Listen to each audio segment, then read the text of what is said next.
Hey, what's up, everybody? Welcome back to another episode of the podcast. I'm your host, Boo Atta, and this is the Master Random Podcast. And it's been quite a while since I released the last episode. This episode was recorded 2 weeks ago, so I've been sort of giving updates as to the status of my injured shoulder, and no surgery needed. All in all, when all is said and done, no surgery is needed. Just rehab to build the strength back in the shoulder. I actually didn't, I don't know if I mentioned it last podcast, but I didn't separate it. The arm didn't come out of the socket, just the AC joint got damaged. So I'm going to have this permanent hump on my shoulder for the rest of my life unless I get surgery. And that's the only reason why surgery would be necessary, is to look symmetrical again. But other than that, settling into a new job, and is the main reason why I haven't released this episode. I've been waiting in anticipation to find some time to actually record this pre-roll, and this is it. This is the time, and I'm excited to have you guys listen to this, because my next guest on the podcast, he is a 20-year-old man, a young man, just starting his life out. And it's hard for us as young people to be honest with ourselves as to the things that we've been through. A lot of times we'd rather suppress the things that we've been through in our experiences, which allows us not to grow in some way or form. Well, this gentleman, Michael Min, is the opposite of that. He was a standout basketball player in high school, goes to college at NYU in New York City, and sort of found himself in a way, right? Little transition in his life from doing the things that he was doing as a teenager, and now he's entering that young adult life, almost done with college. And what I consider the hardest years of a human life is your early 20s. From when you're 20 to about 25 are probably the most difficult times, in the sense that identity plays a big role, right? You start seeing people doing better than you are in life, quote unquote, doing better as you think they are, and it discourages you from doing things. People take different pathways. Friends who you were friends with are no longer your friends. You find yourself surrounded by a different group of people, whether they're older or younger or your age, or you went to school with them, or you met them out in the States and you came back to Guam and you became close friends, or however your life goes, it changes a lot in your early 20s. And I see Michael Min kind of going through that right now, but he's handling it really well, really identifying the parts of his life that maybe some people wouldn't want to identify and point out as sort of a reason why they are the way they are, right?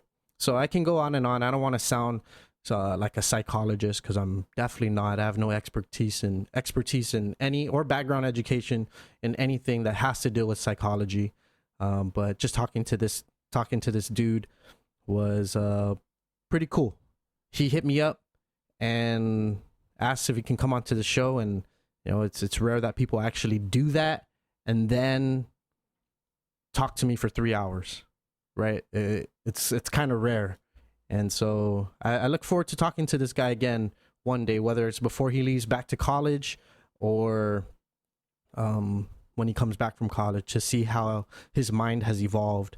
And that's what I've sort of have been seeing with this podcast, is that as conversations evolve with the person, well, so are the people, right? And it's cool to see them grow. If you see people who are on this podcast multiple times, you can sort of see their stages in their lives that they're in, from the first time we spoke all the way to the last time we spoke. So I'm looking forward to having more conversations with Michael Min on the podcast. Check it out. Check it.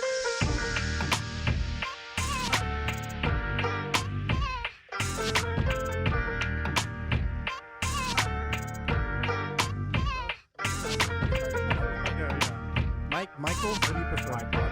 Michael, I like calling everyone by their full name. Here, I'll shake your hand here. There you go. And thank you, bro, for coming on the show, and welcome to the show. Oh, shit, I shouldn't say thank you. Yeah, I'm only thanking you because you hit me up to do this. Yeah, like no, I love it doesn't as often as I would like it to happen. Yeah, it doesn't happen often, right? You know, and when someone does, I'm like, oh hell yeah. Yeah, you know? no, I'm granted, Guam is small, yeah. So there's less people per capita, but I love new things. I like trying new things. I love the podcast medium. It's an amazing medium for people who want to tell stories, whatnot, educate people. But yeah, man, I'm excited. I'm nervous. Actually, don't be nervous. I pulled up to Shell and threw up. No, I'm just. I hope that shit's not true. No, but yeah, I'm excited. I just always try to do something new. Yeah.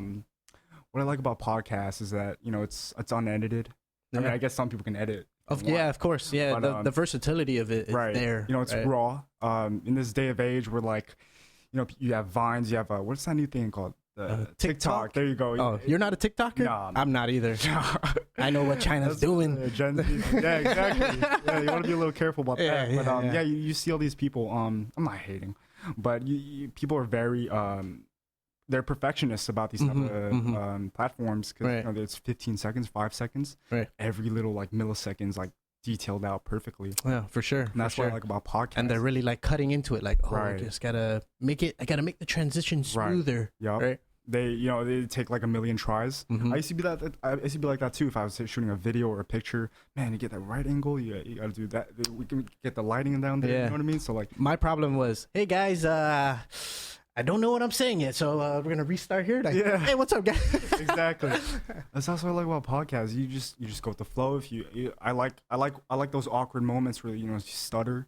There's that weird awkward. That's us. Yeah, man. It's it's so funny that you say that, because I was just telling someone, I was like, man, you should do a podcast. You know what I mean? People want to hear that. They want to hear the real, the human in people. Right. They want to know you're real. And even though they can't like see you, but just by purely listening to you, they can connect with you in some way. And it may not be always, but there's something there that's gonna attach them to it. Right? Yeah, for sure. Yeah, man. No, I know this kid. He's he's like a little brother to me. He's 5 years old. And by the way, before you go on that, I won't forget where we ended before we started. Yeah. Right. Okay, we'll get there. Yeah. We talk about that. We have a lot of time. I'm prepared to go 6 hours, Let's guys. Do it. I'm Let's gonna do it. Yeah. No, I know this kid. He's 5 years old, and I tried to show him a video. That was literally a minute long. Right. And it didn't catch his attention, and so he immediately was like, our attention span is so short now. Right. It's a problem. I really think it's a problem. Oh man, it's crazy. Did you grow up with like computers in your house? And yeah. Okay. I did. I'm guilty of that too. Don't get me wrong. Yeah. And like, if something didn't interest me, I'm like, whatever. So you're the generation right behind me. You know what I mean? Yeah. Because us, it was like computers were just starting to come around. How old are you? I'm 33 this year. Dude. Yeah. You look like you're 23. No joke. Seriously. This guy's looking good right here. He's aging well. It's the Asian in me. Asians age well, apparently. I guess. I mean, controversial. Hey, hold on. Hey, Matt, that thing is pretty fucking fucked up, yeah? Super laggy, right? Go ahead and we'll just continue our conversation. Just let the recording go, but go ahead and restart the computer, dude. Yeah? Yeah. Yeah, no. So Matt will take care of that, and we can just go ahead. Do your thing, Matt. Yeah. All right. Yeah, no. I'm considered a Gen Z. I don't even know. I think you are. I think it's the cutoff date is 1995. And then, are you a millennial? I am. As much as I would like to not admit I'm a millennial, I'm a millennial. You're a millennial for sure. 100%. People talk about that. I don't know. What are you talking about? I don't know. But yeah, man. Your job. we were still talking about that. Yeah. So yeah, it's just before we started, we were talking about like life change, right? Yeah. And like sometimes when you do something for so long, right, you have to wonder. There has to be a part of a person that wonders, what else is there? Right. You know, is there anything after this? Yeah. Is this something that I'm gonna do for the rest of my life? And the older you get, the more you realize how your mortality, right? Mm-hmm. Like, shit, I'm gonna die one day. Yeah. This is crazy. Scary thought. Like, people around me are gonna die one day. I'm gonna die one day. Like, how am I gonna leave my mark on this earth? Or what am I gonna do? What am I gonna do about it? Am I gonna keep going to the same thing that I've been doing, right? And my job was really good to me. Like I said, like there was no reason for me to leave. Right. Even people were like freaking out, like, really, you're gonna leave that job right then and there? Yeah, and I was like, yeah, it's something that I feel like I have to do. Yeah, and there's nothing wrong with that. Right. And how many people in this world, in the history of humans, have said that exact thing? Exactly, man. Right. You got to go with your gut instinct sometimes. Yeah. Let me tell you guys. Hold on, I need to text Matt the password to the computer. No problem. Your gut instinct is right a lot of times. And, going back to what you were saying is that, there's 40, 50, 60-year-olds who at that age know what they want to do. And, they dive into what their passion and they find it at that age. That brings me to my point where, I think the education system right now is a little flawed. It's what we got right now. A little flawed. I'm just dude, that thing is broken. It is. I broken. I don't want to go there, but yeah, it is broken. Because what 18? Okay, I'm guessing that the percentage of 18-year-olds who know exactly what they want to do is, I'm guessing, 1 to 5%. I'm pretty sure, right? I was hanging on 5%. Yeah. Sure. No, it's super rare for a kid to know exactly what they want to do for the rest of their life. Right. And, as you get older, it doesn't matter how old you are. You always change. Right? A new thing happens to you. You change. Your thoughts change. Your ideologies change. Your philosophies change. And that's why I think, if you got something that you want to go into, just go for it. Yeah. Right? That's what you're doing, and I'm glad you are, man. Yeah, man. Thanks, dude. Life change is weird. Yeah. And I was telling Michael before we came on, it was like, it was like the transition of, because you've been doing something for so long, it's like, oh man, okay, what do I do? What do I actually have to do? Yep. Because I've been kind of trained to do this one thing for so long. And I think and this week has gone by, right? So it's been a week since I started this new job. And I was telling someone just today, I was like, damn, I have no regrets. I have no regrets about what I'm doing right now or what's happening. I feel great. I feel great about the decision I made. And for years, so maybe I started flirting with moving on from my last job It's funny. Holy shit! I bring you on, and I'm telling my story. Yeah, no, please, man. It's music. No, we're gonna get it to you. It's not all about me. Yeah, man. I love it. Yeah. So I've been flirting with it for a couple years. Yeah. Right. Just like, okay, I'll do it. Yeah. When the moment's right, and the moment had to be right. Yeah. The opportunity had to be golden, right. quote unquote, right? Yeah. And I didn't think it would come. 2 years went by, and I was like, shit.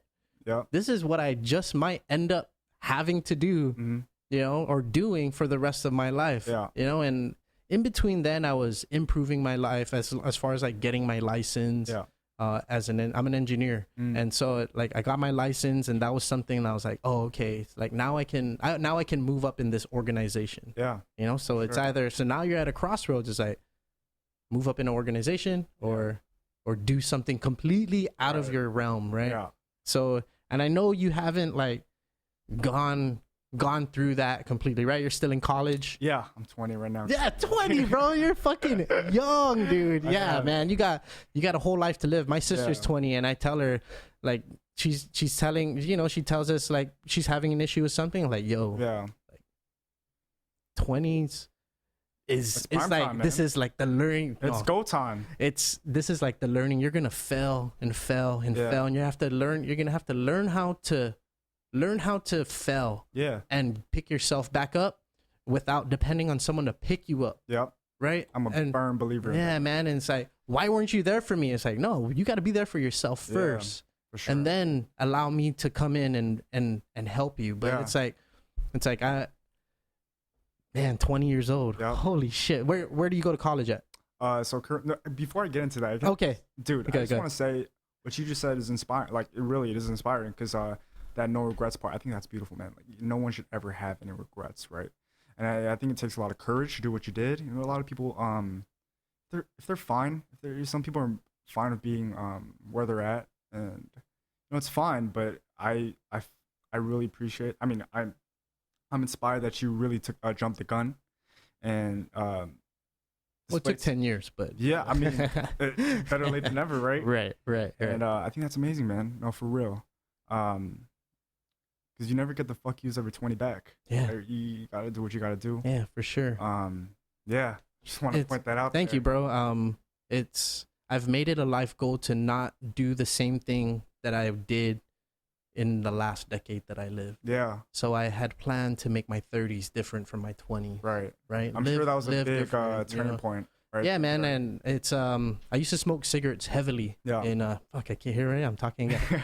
I used to smoke cigarettes heavily from when I was like high school to through college, all the way till I was about 25. Yeah. I was 25. I said by the time I was 30, I was gonna quit smoking cigarettes. Yeah. I quit smoking cigarettes at 27. Dude. You know, so it's like that. It's possible. It's, you know, and it's possible. And for that, for me, it was like, okay, what else can I change? What else can I do? What else is there about me that maybe I'm not okay with, or that I think I need to improve, or I don't know anything about it and I can learn. Right? And you did that cold turkey. Cold turkey, man. And that's admirable, man. My dad, he was 40 when he quit smoking. That's when he had me. Okay. So I'm sure, like, having a kid, like, that's a big moment of your life. And then he had a motive, but you quitting cold turkey. That's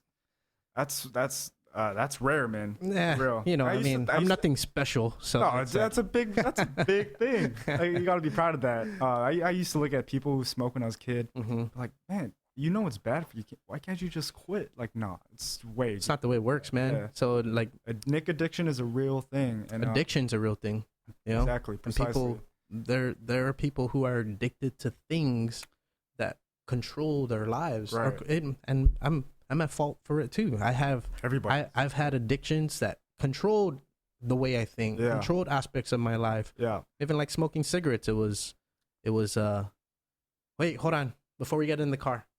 Oh, hold on. After we chow, it's your emotional crutch. Yeah, man. To lean back on, right? We all have our vices. Yeah. But I'm happy for you, bro. For real. Thanks, bro. I appreciate that. Cigarettes for the devil. How's that? Is it better? It's fucking working way better. Yeah. Yeah. Hell yeah. Cool. Yeah, dude. Where do you go to college at? So right now I go to NYU, New York University. Damn. Nice. Yeah. Hell yeah, dude. That's awesome. Yeah. I love New York. I have a buddy a couple buddies who live in New York. Yeah. Hell I've been there a few times, maybe 3 times. Well, where in New York did you go? I've been to, Manhattan, of course, Brooklyn, Queens, Harlem. So you pretty much went to all 5 boroughs. I guess, unknowingly. Yeah. Okay, go ahead. I want to make it clear, like, people say they're from New York, that if you're saying you're from New York, like, you have to be from the 5 boroughs, like Manhattan, Brooklyn, because the New York City, right? It's a very small percentage of the whole state. Mm-hmm. You know, if you're from Ithaca, don't jack you're from New York City. Come on, now. Yeah. But my campus is in Manhattan. Mm-hmm. And man, I can talk about it for days. Yeah, I lived, not lived, but I stayed in a hostel by Columbia University. So how far is that from Columbia? So Columbia's that's near Harlem, and that's like 120th Street. Yeah, something like that. Whoa, that was fucking 3 years ago. Yeah, okay, good memory. My campus is on 8th Street, and my dorm's on 14th Union Square. So that's like like south then. Yeah, it's a little it's on downtown. Okay. Columbia's like right around the brink of Harlem. 30-minute subway ride, something like that. Yeah, not too far. We rode. We stayed like in an Italian. It felt like an Italian Yeah. Like there are a lot of Italians there. Yeah, that's the beautiful thing about New York City is that you got all these different types of avenues of neighborhoods. You got Little Italy, you got Chinatown, you got everything. Right. One direction's this thing, one direction's that thing. You got a millionaire on your right, you got a homeless person on your left. It's beautiful. The diversity. Yeah. It's I think I was well prepared for that. What made you go that far? Everyone's automatic choice, right, is California, right, Arizona, Seattle, Portland. I have a lot of reasons why I chose NYU. First off, it's a prestigious academic school. Okay.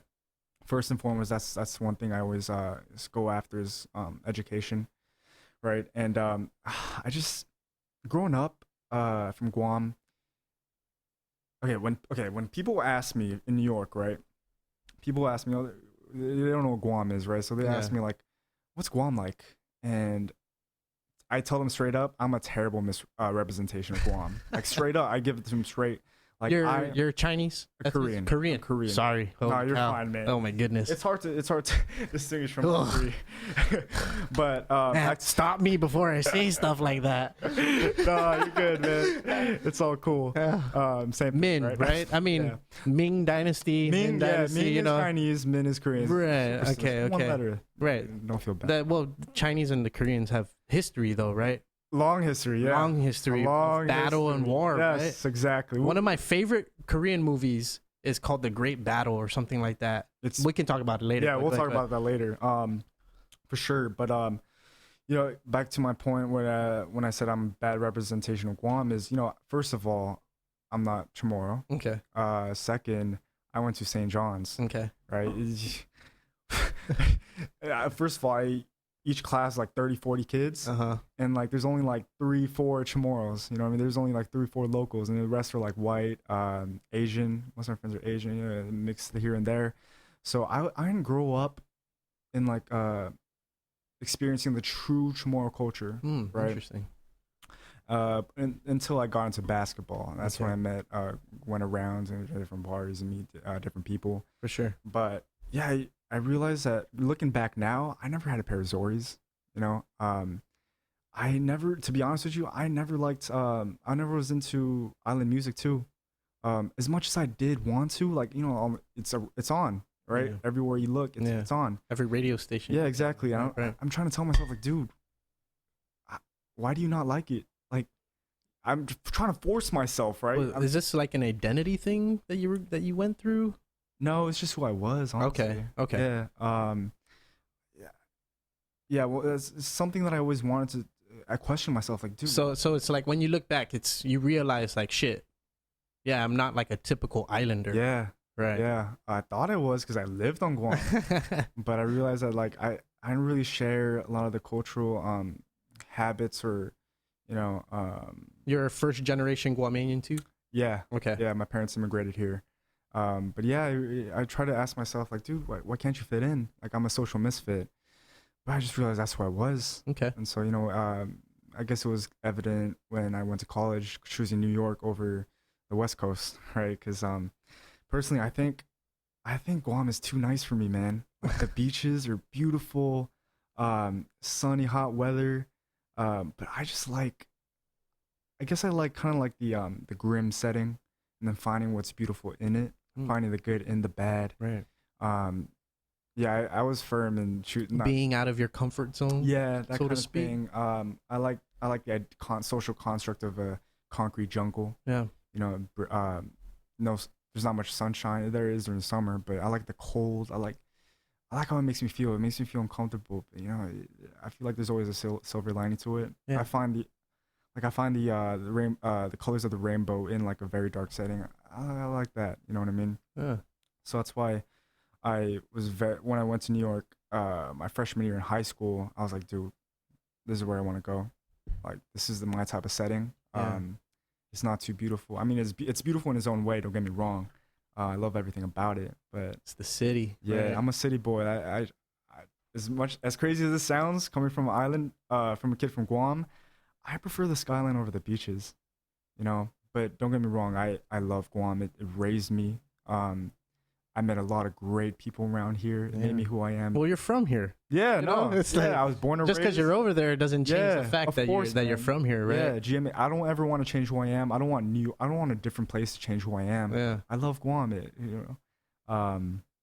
Yeah, it's one thing I hope I never get into is feeling like, discrediting Guam for who I am. Oh man, I feel like everybody, especially people a lot of people who grew up here, there's a lot of identity crisis, and maybe that's why that I asked you that first, because for a long time in this podcast that was sort of an issue, right? Yeah, I grew up here, I moved off island, and I don't really know who I am, right? But that's like, but you're like on the opposite side of the spectrum. It seemed like you were pretty in tune with the fact that shit, I am different. I don't really do what everybody. I don't go with the crowd necessarily, right? And I guess I always felt like a social misfit. Okay, yeah. That makes. If I were to be honest with myself, I sometimes feel guilt saying this, and I shouldn't, but I think that's where my heart belongs. Yeah, kind of. That's where my calling is. Well, you're still young too, right? Yeah, no, so, definitely that can definitely change. I mean, who knows? Maybe you won't like it next year. But, it's possible. But you can turn into something where you live there for the next 10 years, right? Yeah. And I have friends like that. Like I can go to New York and they're there. Yeah. They're still there when they moved out for college. Yeah. And now they make a life living it over in sorry, Kev and Rams. I want to say they live in Brooklyn. Brooklyn. Yeah. I want to say they live in Brooklyn, but they're like like a little bit more outside. Like they might live in Queens. Yeah. They might live in Queens. My other friend lives in Brooklyn, like in the Polish area of Brooklyn. No, those are two great spots. It's a little less condensed, obviously. Yeah. Manhattan's like, everything's jam packed in there. Right. But yeah. Did you playing sports when you were in high school, did that have an influence on you choosing NYU, or is that something that kind of just followed just because you're good at it? I'm familiar with your sports background, right? I mean, you hear your name. The last 10 years I was here, your high school career, I was living here on Guam already, right? So like you would hear your name, and you won the championship on your senior year. Yeah. Right. Yeah. So, I mean. Oh man. Okay, this might sound crazy, but. Basketball. Okay, should I just start from my childhood? Of course. I go. Of course you can, bro. Of course you can. I go all over the place, but I feel like it's just best if I start from the beginning. Yes, please. So I'm Korean, right? I'm a first generation. He's not Chinese. Okay. Even though his last name is Min, it's Korean. Okay, go ahead. It was at the K. Yeah. So I'm a first generation American. And, my parents, they did hold very strict traditional Korean customs and beliefs. And, I was never supposed to be a basketball player or an athlete. Like, seriously, my parents were not athletes. My mom wanted me to be the Renaissance man of, being the nerd, right? Music. Rise them up. Art, right? Yeah. Okay. And that's what I did for most of my childhood is, oh man, you wouldn't even believe how strict my parents were. I was literally a slave, like, in a good way. In a looking back, in a loving parent. Looking back, I appreciate what they've done for me. But at the time, I was like, I got tutored right after school. I had cello for 2 hours, piano, art here and there. I kind of wanted to be like normal a kid, like. Right. Catch some bugs and kill them. You go out play with rocks outside. Right, exactly. The rocks. But they even forced me to be a stripper. No, okay. There's a little joke here and there. I'll tell you right now.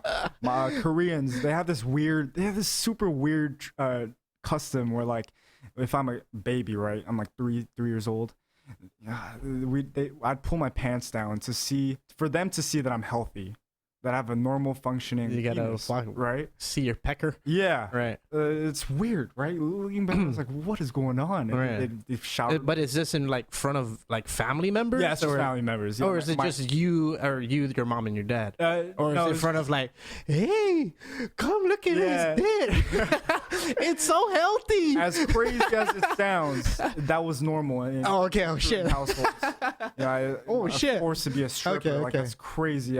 My uncle. So in front of family members. Yeah, Okay, uncles, okay. aunts, and they showered me with money. And next thing you know, next time they come, my pants are already down. But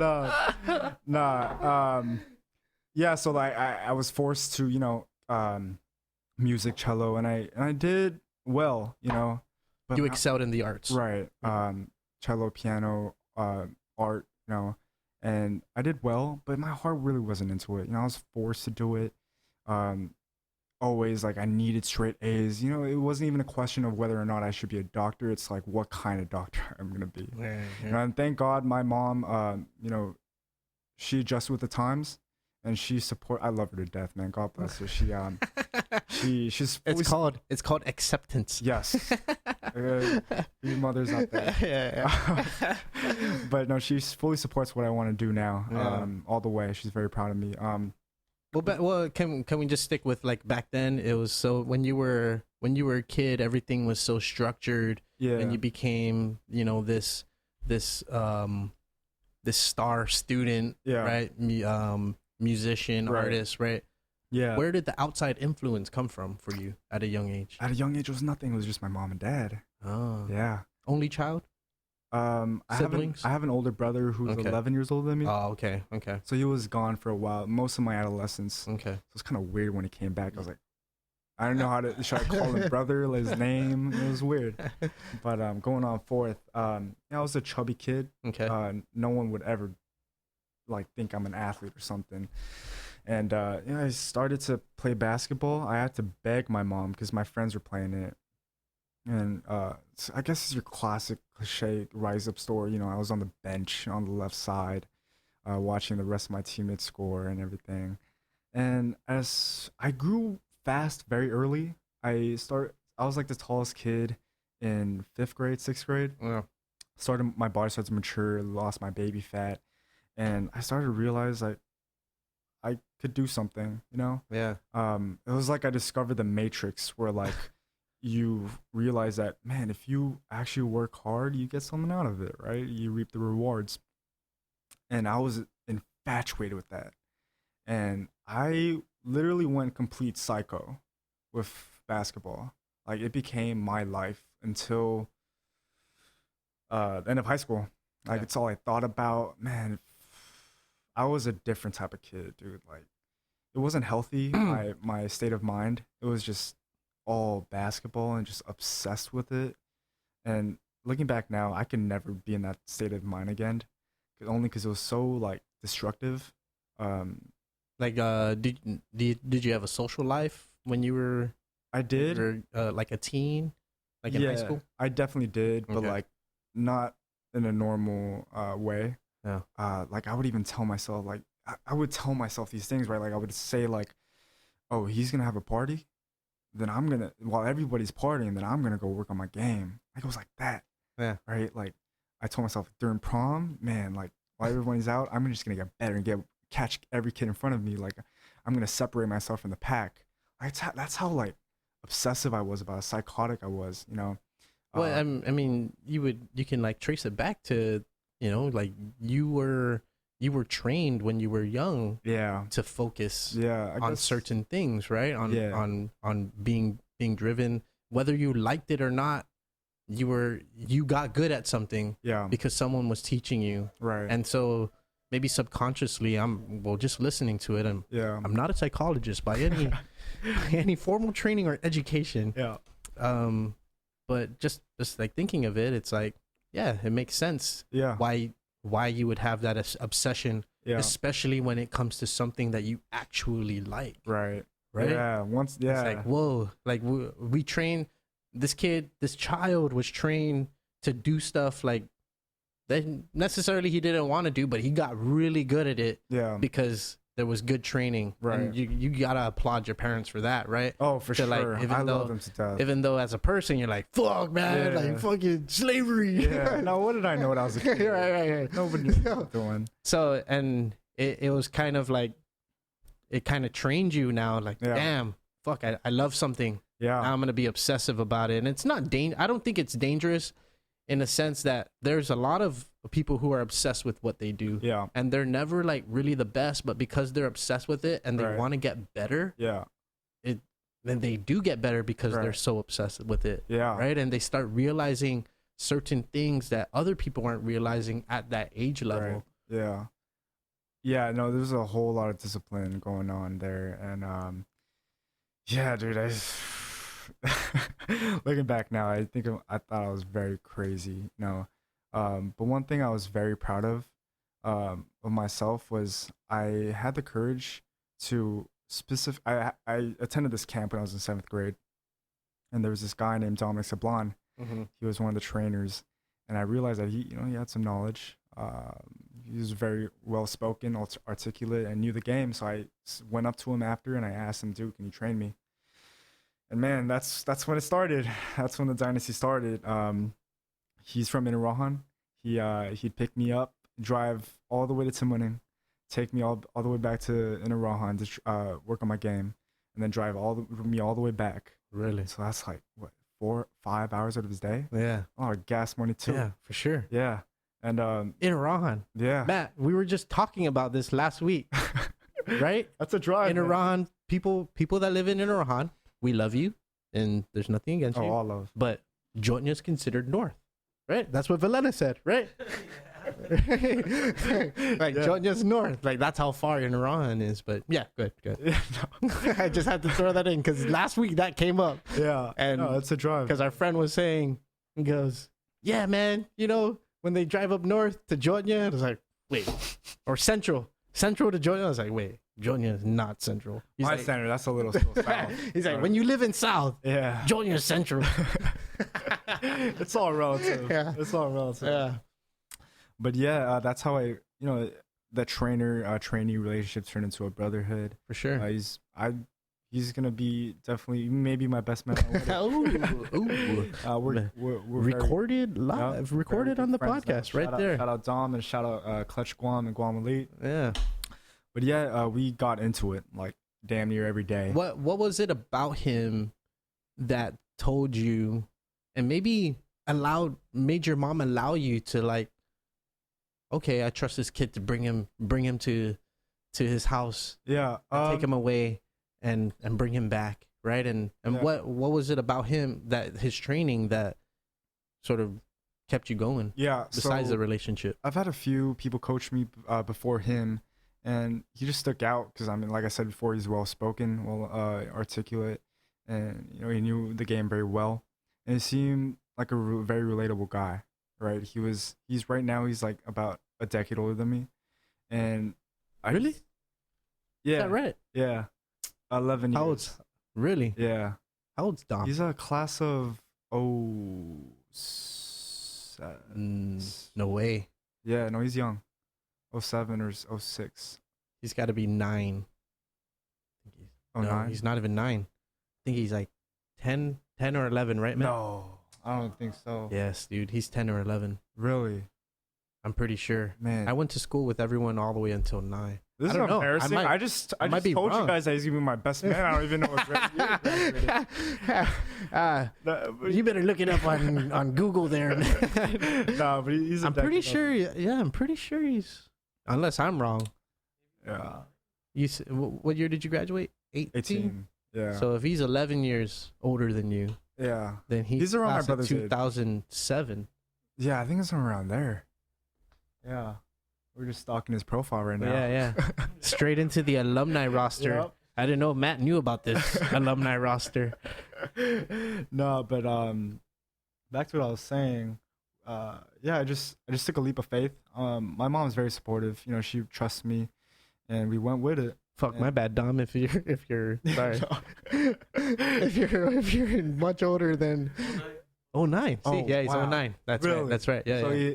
he is like he's Like 9 older years, than me. right? Yeah, so a decade about right. Okay. Yeah, that's Okay. Good. crazy. Yeah, there we go. Now clear the air. Yeah. Right. Right. Yeah, the ball started rolling. We started training. We would train in the most strange spots too. Like I remember we were training outside of my. I used to live in this neighborhood where there's a basketball court, and if it would start raining, we'd go under. There's a swimming pool on the side. There's this lifeguard. You know that circular thing, Right. that lifeguard saving. Right. And we'd work on our pass and we'd throw it, hit the hole. There's things like that. We just knew we had to get it in, right? It didn't matter if it was nice or not, if it was raining or not. We just try to catch every kid in front of us, and we worked every day to get there. And I don't want to get into all the details. This is way too long. I'm sorry, guys. But we have nowhere to be. That's right. We're going for 6 hours now. Longest podcast. Yeah. Master Random. Yeah. We have really nowhere to be. We're listening. But yeah, it was my life, pretty much. Still is though, right? I'll get to that. Okay. I'll get to that. Oh, interesting. Okay. Yeah, so St. John's High School, Fred Peters, he's a man. He's a very big guy, 6'5", from Illinois, military, very head on. Like, he was our general. You know what I mean? Like, there was nobody more dedicated on the team than he was. It was crazy. Like, he'd open the gym late for us. We got in our shots. He was very, very hardworking and really cared about us. And when we won that championship, dude, it wasn't even the championship that got me what do you call this, goosebumps. You know what he said? He said, man, because he's been coaching at St. John's for a very long time, and that was the first championship ever in the school's history. Right? That's why I remember it. Right. Yeah. And what he said just hit me, man. He said, man, if it takes another 20 years for me to do this, I'll do it again. Like, this man, he's dedicated, right? Path, man. Yeah, for real. And we won. I guess it was a decent accomplishment. But that's really what we expected. That's been in our mind since we were third grade. Because St. John's is elementary, middle school, high school. So I've been around those guys on the team since we were kindergarten. Right. So we all knew each other very well. And we finally got it. Yeah. Yeah. But why do you say like did now, right? Yeah, so right now I guess I'm having a little identity crisis. Okay. These past few years I've been very in tune with how I feel, because for most of my childhood, because of basketball, I was always very straight faced, serious, dark, like wasn't emotional, because I used to think like if you're emotional, you're a little bitch. Yeah. Right. Yeah. And I've been very in tune with my spirit recently, my mind and everything, my conscious, my ego, and I do how I feel now. I do what I want. Whatever I want to do, I do, and whatever I don't want to do, I don't. So now I have to talk about NYU basketball to connect the dots. So I wasn't recruited by the team, by the school. I walked on, right? And so I started college at a weird time. I took a gap semester after high school. I had a very good time. And I started school. Something that I wish I did. Yeah, no. Honestly, before you go on, the fact that I went out to the States at 17, yeah, and became an adult out there, I felt like it kind of hurt me, right? And I had wished I had done that sort of gap thing, whether a year or 6 months. It's a big transition. Yeah. And no, for those of you guys listening, growing up, or whether you guys parents, I think it's a fantastic idea to have a gap semester or a gap year, because what you want to do in that time between college and high school is you want to, experience being an adult, right? Right. Get a job. You want to have, I recommend that you get a shitty job, right? You you work what I did was I worked at Infusion. So was it a shitty job? No, not at all. Okay, no, don't. Jokes. Jokes. That was jokes. That was jokes. That was joke. I had a great time. Full disclosure, man. Yeah. I meant shitty job as in like minimum wage. Right. Service. Entry level shit. Right. Service. Taping boxes and bagging things. All that. Counting stuff you don't care about. All that good stuff. Yeah. I got you. Yeah. 9 to 5. Minimum wage, and a job where you can really meet people, adults, interact with a lot of different type of people, and I think that was extremely beneficial to me. I learned a lot about myself. You learn how you would want to be treated, so you would want to treat them a certain way. Yeah, right? Without the pressures of school, you didn't even like go to UOG or GCC. No, so I just had a job. Prepared a little bit for school, read up on my books and everything, and I had a great time. I met a lot of great people. It was weird for me because all my friends were leaving. Right, they were getting a head start. I'm starting late. I was like, man, this is gonna suck. But dude, having that job. It was good. I loved it, right? So back to NYU. So I started in the spring semester, right? I started late, and that meant I couldn't try out my freshman year because it was in the middle of the season. So I wasn't in contact with the coaches, specifically because I wanted to meet them face to face when the opportunity was golden, and that's tryouts, right? So that's what I did. Before tryouts, I contacted them. They said, "Come out. We'll see how you do," and tryouts were good. It was 5:30 a.m. workout on a school day. I couldn't sleep at all because I was nerve-wracking. Yeah, I was hella nervous, man. That was what I was working forward to my whole life. It was the next step for basketball. I still loved it at that point, and I made the tryouts. I did pretty well. Showed them what I can do, and they were satisfied. So they got me in. And that basketball season was a tough time. I'm not going to lie to you.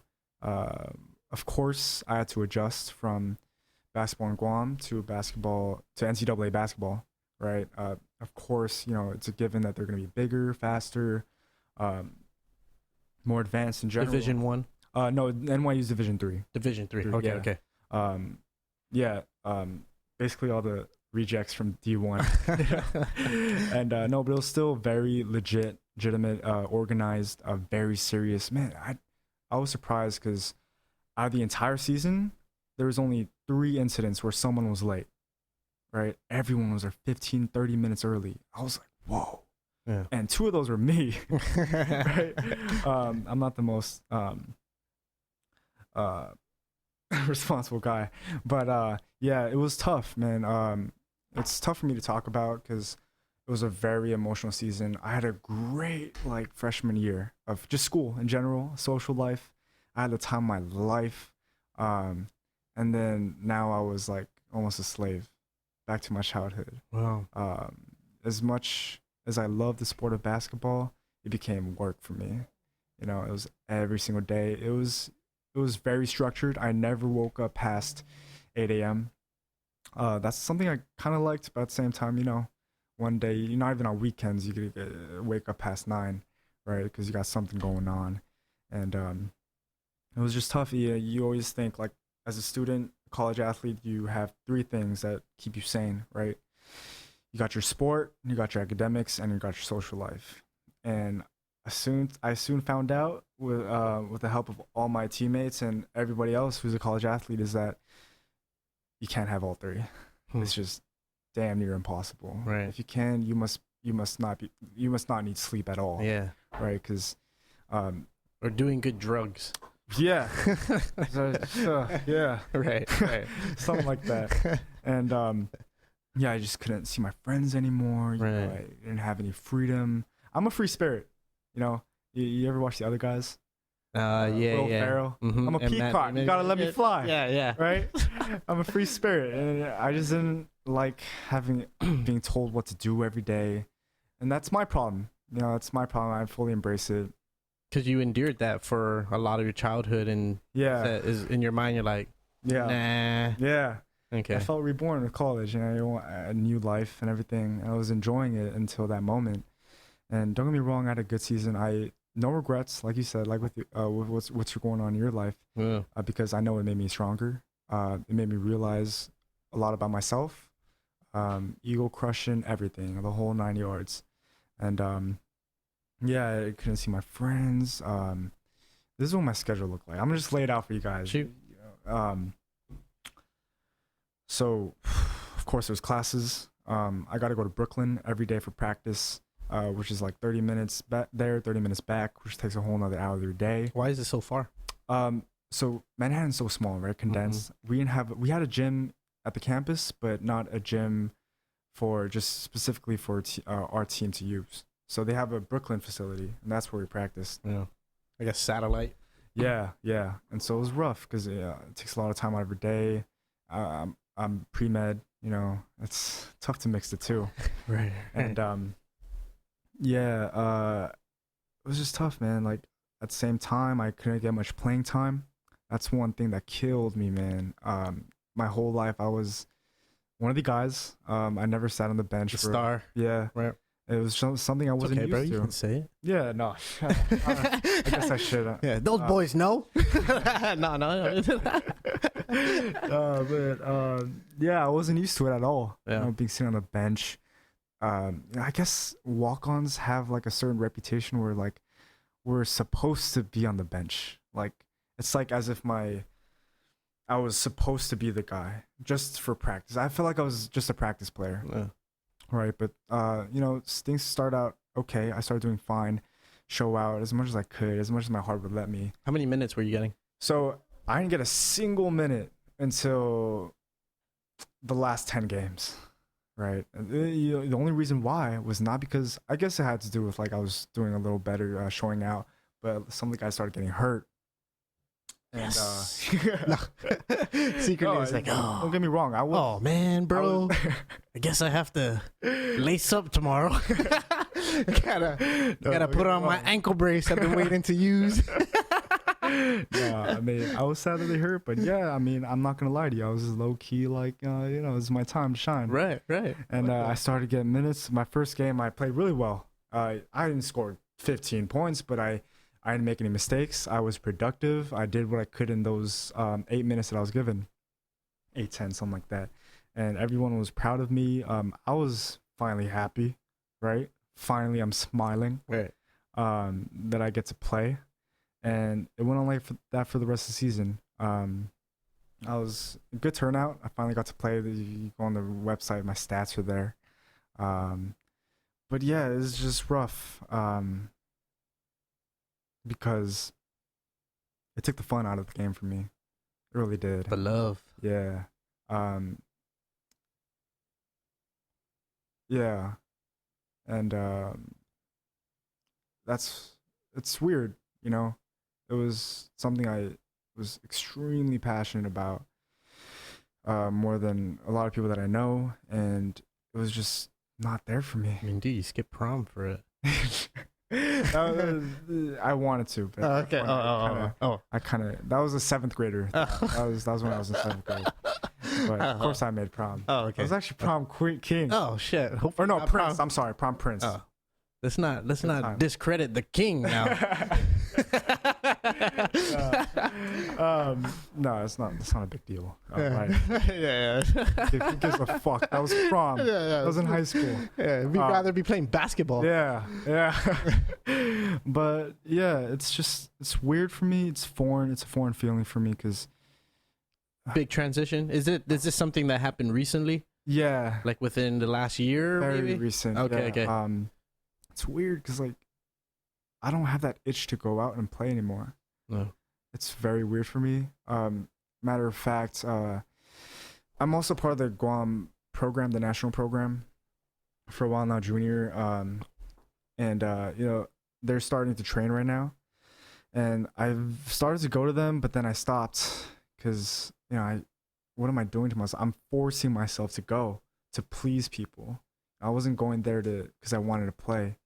Matter of fact, I just before this podcast, we sat down. I had a call with the coach, and he, I explained to him, I was transparent with him, I communicated with him, because it was only fair, right? Because he's the coach and part of the program, and he was very supportive. He understood where I came from because he was a college basketball player himself, and he told me to take my time, figure out what I want to do, just go with the flow. And that's what I'm doing right now. Yeah, man. And part of it's because, now that I went to New York, I just realized that there's so many things out there. The world's big. It's huge. The world's big, my man. And you're 20 years old. Yeah.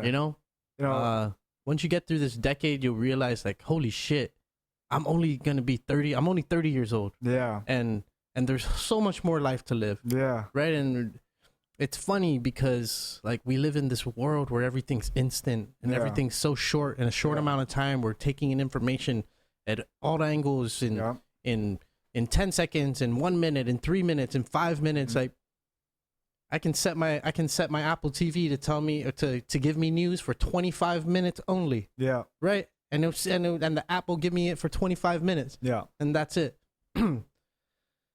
We don't realize when we're living in this life, in this moment, that there's so much more after that, that we consume ourselves with everything so in this short amount of time, so much things in a short amount of time that we feel like, okay, there's so much more. How much more is there to consume? Is there anything more to consume? I'm running out of life.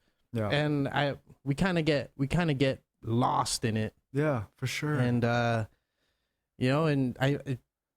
it's amazing when you feel like you need to make a transition and do something else. Yeah. And like I was telling you, like you were telling me, it's amazing how supportive we don't think other people are going to be. Right. Right. When we're thinking about, like, oh man, people are just going to, like, hate on me. You know, people are going to be like, why are you doing this? Yeah. But when you talk to the people who you consider mentors, or who deserve to know a reason why, right, and they come out as like, yeah, man, go do you. Hell yeah. Do what you need to do. Yeah. Oh, while you still have time, while you don't have a family, while you don't have little people to take care of. Be a peacock, guys. Fly. Fly all you want. Yeah, go man. You want. And that's something that I've made a lot of changes in my life, but with my career, it's always been just one thing. Right. And for you, basketball, it's always been that thing, right? Since you were young, since you were a kid and you started getting into it and training hard and becoming obsessed. Yeah. And then when you start doing something that's not it, you're like, huh. Yeah. Wait, what do I do? What is this all about? And that people are rooting for you. Yeah. People are actually rooting. Yeah, there's going to be the haters. Yeah. Sure. But do they really matter? Right? What is that cliche saying? I'm all about it. Haters gonna hate. Yeah. It's one of them. It's those that mind don't matter, and those that matter don't mind. Oh, right? Facts, man. Right? I mean, can't put it any simpler than that. Yeah. So now that you've kind of put basketball on the back burner, and school is on the forefront of things, right? What you mentioned, you were in pre-med. Yeah. What is your ultimate goal, right, going that route? Before I get into that, can I just put some finishing touches to the ball? Of course. Matt, can you bring me the teacher's whiskey over there? Oh, thank you. So I don't want to have anyone misconstrue what I said just like in the past 30 minutes. I still like it, you watch it, everything. Yeah. I'm still around. I know it's gonna be around me for the rest of my life. Play 2K. Yeah, hell yeah. Anybody wants to put 50 on it, call me. I might take you up on that offer, but my PlayStation is down right now. Oh man. Yeah, my friend had an idea, and he's gonna laugh at me for saying this. He's like, dude, you should play 2K while you guys talk.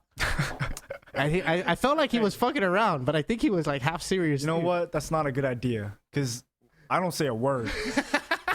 I don't say a goddamn word. I love it. I love it. I love it. Oh, shit. Don't worry, bro. I took a test. I took the coronavirus test. No, you're chilling, man. Earlier this week. Yeah, man. Oh, dude, it's so funny. Isn't video games so funny, dude? Especially like especially like sports video games. I'm a FIFA fan and a 2K fan. Okay. I've been playing basketball games since NBA Live 96, and I can go pull 96? out. What? I forget that you're there. I can go pull out. I can have Matt go in the room, the messy room, and pull out NBA. Hey Matt, can you do me a favor, bro? Go in the room and in the closet on the right. The PlayStation games there's PlayStation 1 games. You're gonna see NBA Live 96 or something like that. Archives. Yeah, man. Can you bring it up? Pixelated as a motherfucker. Bro, I played it when I brought my PlayStation home. It was like, I was like, wow, I can't believe I thought this was like the most awesome thing ever. At the time, I bet it was. It was. Yeah. It was revolutionary. Yeah, man. Damn sure. I will take you up on that offer someday. Let's do it, man. Once I get my PlayStation running, I'm gonna let you know. 3 randoms and we'll run it. Let's do it. Yeah, man. It's so my neighbor is one of my friends, and when he first moved here, we didn't really like know each other. Yeah. Right. Our girlfriends are our best friends. Yeah. And so our connecting point was video games. Okay. And playing 2K. Yeah. And it was so funny, dude. So here's NBA Fast Break 98. Oh, I don't even know what this is. And this is the first basketball game I ever played was NBA Live 96. Oh my god. With Shaquille O'Neal on the cover. Like, I don't know, is this camera working? Yeah, that camera's on. So you got the Bulls, right? You got Scotty, you got Harper, you got, is that Luke Longley? Yep. Luke Longley. And who's Kukoc? Is that Kukoc? I don't think so. That guy, he looks like a guard. I'm not sure. 98? Action? No, I don't think it's Passion. Oh, anyways, where's Jordan? Okay, so this is the thing. So Jordan, during that time, Jordan was like the best thing to ever happen to basketball, right? Yeah, for sure. So they couldn't buy the rights to put Jordan's image in a video game. For the longest time, I remember it was either 2K, and Matt, if you can confirm this for me, it was NBA 2K, the earlier NBA 2Ks, who had Jordan on the game for the very first time, and it was like a huge thing. Yeah. Play with Jordan. Hell yeah. Bro. Everyone wants to be like Mike. Yeah. Yeah. It was like that, and they had a whole, you know, like they have the game settings and the game modes. They had a game mode of all Jordan's significant games that you can play, scenario games, flu game, fucking The Last Shot, you know, that shit. Maybe say the first time Jordan was in a video game. What does it say, Matt? It was not only the first time he was I'm guessing NBA 2K cover athlete, but the first time he was playable in NBA 2K. Michael Jordan was once again the cover athlete for NBA 2K12. So it was NBA 2K that Michael Jordan was in the video game. You said 2K12? Yeah. So 2K12, he was on the cover, again. So 2K, the original 2K, which is I'm assuming NBA 2000, right? Something like that, yeah. So I remember that, dude. I remember it just being a huge deal because for a long time, for 4 years, playing basketball games, we couldn't play with Jordan. God. And Shaq in that game, Shaq can shoot 3-pointers. Dude, what the? 95% free throw shooter. Yeah. Oh my god. Yeah. So no, but I mean, I'm glad I can share that with you. Yeah, no, this is pretty dope, man. This is in their archives. Yeah. Before Matt came out with the games, I was telling you about me and my friend, and so we wouldn't talk to you know, like before it was like, yeah. Well, you lean forward. Yeah. We're both standing like 2 feet in front of the TV. You can clearly see it from the couch. Yeah. And it was quiet. First like 3 games quiet, just like, oh yeah. Mm-hmm. And then the first time we were like, yeah, bitch. Hell yeah. Boom. Yeah. That's when trash talk is born. All this shit. Hey, bro, and that's friendship right there. That's when we knew we're gonna be friends. Yeah. Don't get it twisted though. It can break friendships. It can. Yes. Temporarily. There is a limit. Temporarily. I mean, if it is permanent, then you guys shouldn't be friends in the first place. But if you want to run it up, I used to, back in college, I would, hit up. I'm a little of a scam artist. Yeah. I would hit up people I don't know that don't know me well. I'd play them for $50, and that's why I took up boxing. Is if people beat me, I'm ready. You know what I mean?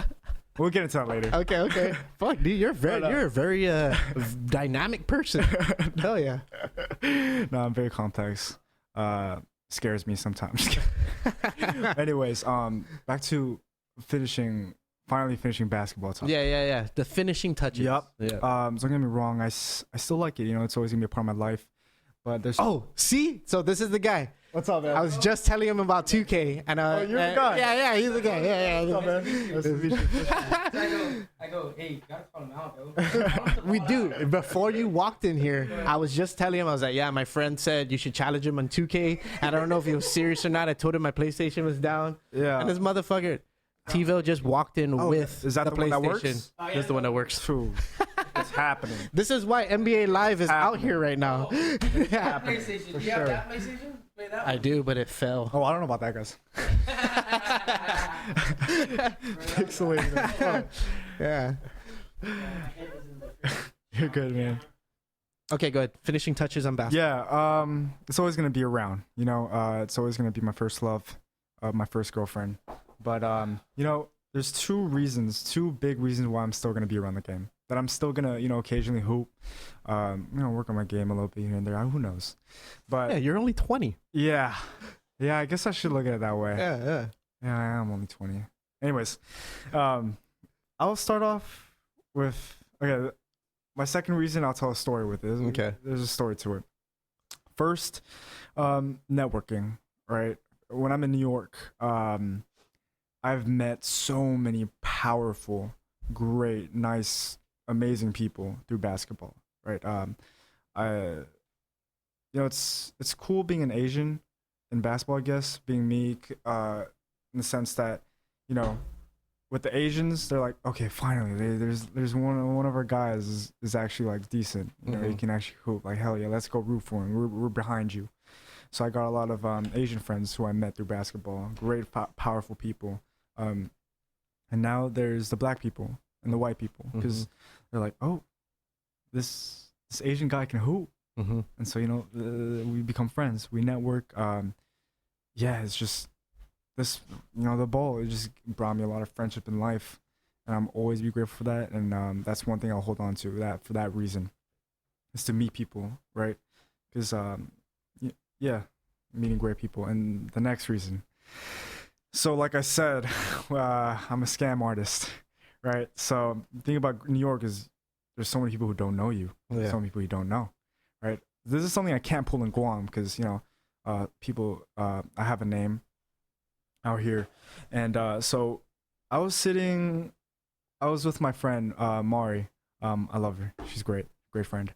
We were just talking. I forgot how we started talking about basketball, but then she started talking about how she had friends growing up in the Bronx in New York who played basketball. And I was like, can he play? And she was like, no, he never played official, like, organized basketball, but, you know, he plays and he thinks he's really good. And an idea popped in my head. I was like, dude, I can hustle it, right? And this is what I told her. Why don't you FaceTime him right now and ask him if he wants to play a game of one-on-one for $50, right? And I'm like, and I told her specifically, mention that I'm Asian and that I'm 5'9", right? Because I knew that was gonna sell him, right? And so I'm there next to her, out of the frame, and she calls him. It's like, yeah, hey, do you want to play my friend? He plays basketball. He's and as soon as she said Asian, he goes, his ears perked up. He's like, let's go. And as soon as he said I was 5'9", he was sold. He was like, let's do it. Set the date and we'll do it. Showdown, right? And so I was like, in my mind, I was like, dude, this is gonna be easy money. And so I brought him to Pally. That's the name of our gym, Palladium. And we hooped, man. We went to 21, yeah. And then, you know, I whooped his ass, you know. So that's one reason why I still play basketball, is to hustle people. Just pretend that you don't know how to play. Yeah, that New York hustle in me, I got it. You can do it here. You can pull it off here, I guess. maybe. We'll see. You got to go to the community center. I'm down to challenge you. Yeah? I play for money though only, so. Yeah. A cup of coffee. Or a shot. Yeah, that's something. I'm allergic to alcohol. Yeah. When did you find that out? I always had a gut feeling because, man, my Asian glow is bad. I get an Asian glow too. When you turn red. You said you don't drink? Yeah, you don't drink. I drink occasionally, but I'm allergic, right? So like You're lucky. yeah, that's a blessing God bless me with, right? Yeah, I get an Asian glow too, but then I stand up and let the blood flow back through for the rest of my body. Yeah. It like shoots to my face, you know? Yeah, don't get me wrong, I tried that. Well, No, but my whole fucking start like, exercising. I'm telling you, man, a few sips of beer and my face is a tomato. My chest gets red. I start getting these rashes, like hives and shit. Yeah. Okay. So that's when I realized, but you know what? But the occasional. Yeah, no. If it's a right setting, right occasion, I'll drink. Don't get me wrong. I'm a very happy guy when I'm drinking. Right. But why don't we start talking about? You brought up alcohol. What were we talking about? Yeah. So yeah, that's it. My 2 reasons why I still play basketball. Yeah. And you know, you got to look at it this way. You have enough knowledge to coach kids. Yeah. Right. And help develop kids, and provide that same service that Dom provided you. Yes. When you were a young kid, right? Yeah. And even though you're not maybe playing for the national team or anything like that, or being involved with the national team, you're still putting yourself there. Yeah. Right. Yeah. Like I said, it's always gonna be around, and it's crazy that you bring that up because I just started training kids. Yeah. A guy I know, Juice, shout out to him. He was training kids, and he went back to home in Jersey, and he was like, dude, why don't you take my spot and train my clients? And I was like, dude, I'm down. I mean, one thing, of course, I'm getting money, I'm hustling, but second thing, I never realized that I'd have so much fun like teaching kids, you know, seeing them improve, and I enjoy it so much, man. Like, I really want to bring my value to them. I don't want to be just one of those trainers who just get the money and go. Right. You know, I try to improve their skills in the hour, but within that hour, I try to squeeze as many conversations as I can. Yeah, man, relationships is important, dude. Because I know how valuable that those conversations can be firsthand with Dom. So, you know, I have a few kids I train. I never thought teaching kids would just be that much enjoyable. Yeah, you know, I enjoy teaching them responding, seeing them get better. Man, it's beautiful. It's I'm passing on.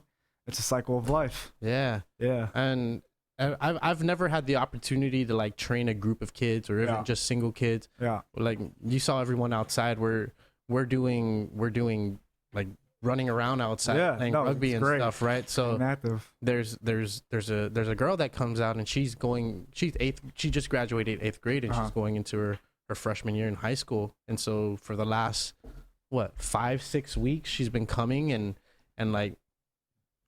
really improving, and we're watching her like grow. And I've had the opportunity to watch my sister like grow in the sport and improve, but it wasn't all my doing, you know. It's like watching from the offset of coaches, you know, giving her advice and telling her what she needs to do. Here I'd insert myself every now and then, but for these last 12 weeks, like all of us have had the opportunity to like work with her, you know, talk with her and watch her improve and like encourage. It's like encouraging to see kids encouraged to want to do better or to want to play better, right? And they may not show it to you like up front, like oh yeah, thanks, you know, quiet, but when they go home to their family setting, you know, and when they're around like their parents and people who they're really comfortable with, it all comes out like, oh, I can't be late. I don't want, you know, we got to be there today, right? You got something to work for. I mean, that's how you change your lives. Just that simple act of like having her come through and, you know, work with her. That's changing her life right there. Yeah. As big or small as you think it is, it really is. And that's beautiful, man. Are you seeing like some of the kids that you're training, like they don't want to be there, and sort of like what you went through, where it's like you didn't want to go to cello, but you went, right? Because I know what you mean. Yeah, no, thankfully, no. I mean, if there was, I'd kind of like try to find some way to maneuver out of it, that situation, because I don't want to train a kid who doesn't want to be there. For sure. It's for the best of both of us, honestly. It's mutual like that. But yeah, that's a mentorship. That's that's an amazing thing. Huge, man. Yeah, I'm blessed to have all these mentors in my life. My mom being Madame Gao from Daredevil. Wait, who's Madame Gao? Madame Gao, you guys ever watched Daredevil? the blind the blind superhero. Gao, she's like one of the old Chinese grandmothers. She's all wise, speaking in metaphors and all that. Madame Gao. Okay. Fred Peters, so many people, and that's why I would not be here without where I'm at today without them. So yeah, that's one thing I really love, mentorship. I actually go out of my way to I call people, I reach out to people who would be surprised to take my call. People who I think are very successful in their younger, older. Okay. People who I think are very successful in their own world, who I think can give me good advice, something where I can learn from, have a story to tell. And I do that not too often, but I do, because I know that it can offer me some sort of life lesson, the cliche stuff. You're a smart man, dude. Yeah, no, that's something I'm realized that not enough people are doing. Yeah, I definitely wasn't doing that when I was your age. Yeah, that was knees deep in Bud Light and smoking the reefer. Just being a typical college student, bro. And it's cool. It's cool that to see you at this sort of self-awareness, right? And there's still a lot of intellect as a young person like you to like go through, and that just comes with the experience, right? And that kind of knowledge is always just life experience. Yeah. But man, you have the mindset to push yourself through those situations that, like you said, possibly a lot of kids your age aren't thinking about, aren't trying to do purposely. Yeah. Right. And there's nothing wrong about it. It's just it comes to them at a different point in life, I guess. I think I started a little early in terms of taking life at the neck and just like trying to squeeze like all the things I can get out of it very early. I've just always been hardwired to do, I guess, work, just get to that next level, whatever I'm doing. And it's a gift and a curse, really, because whatever I have strength in, I lack in other things. Because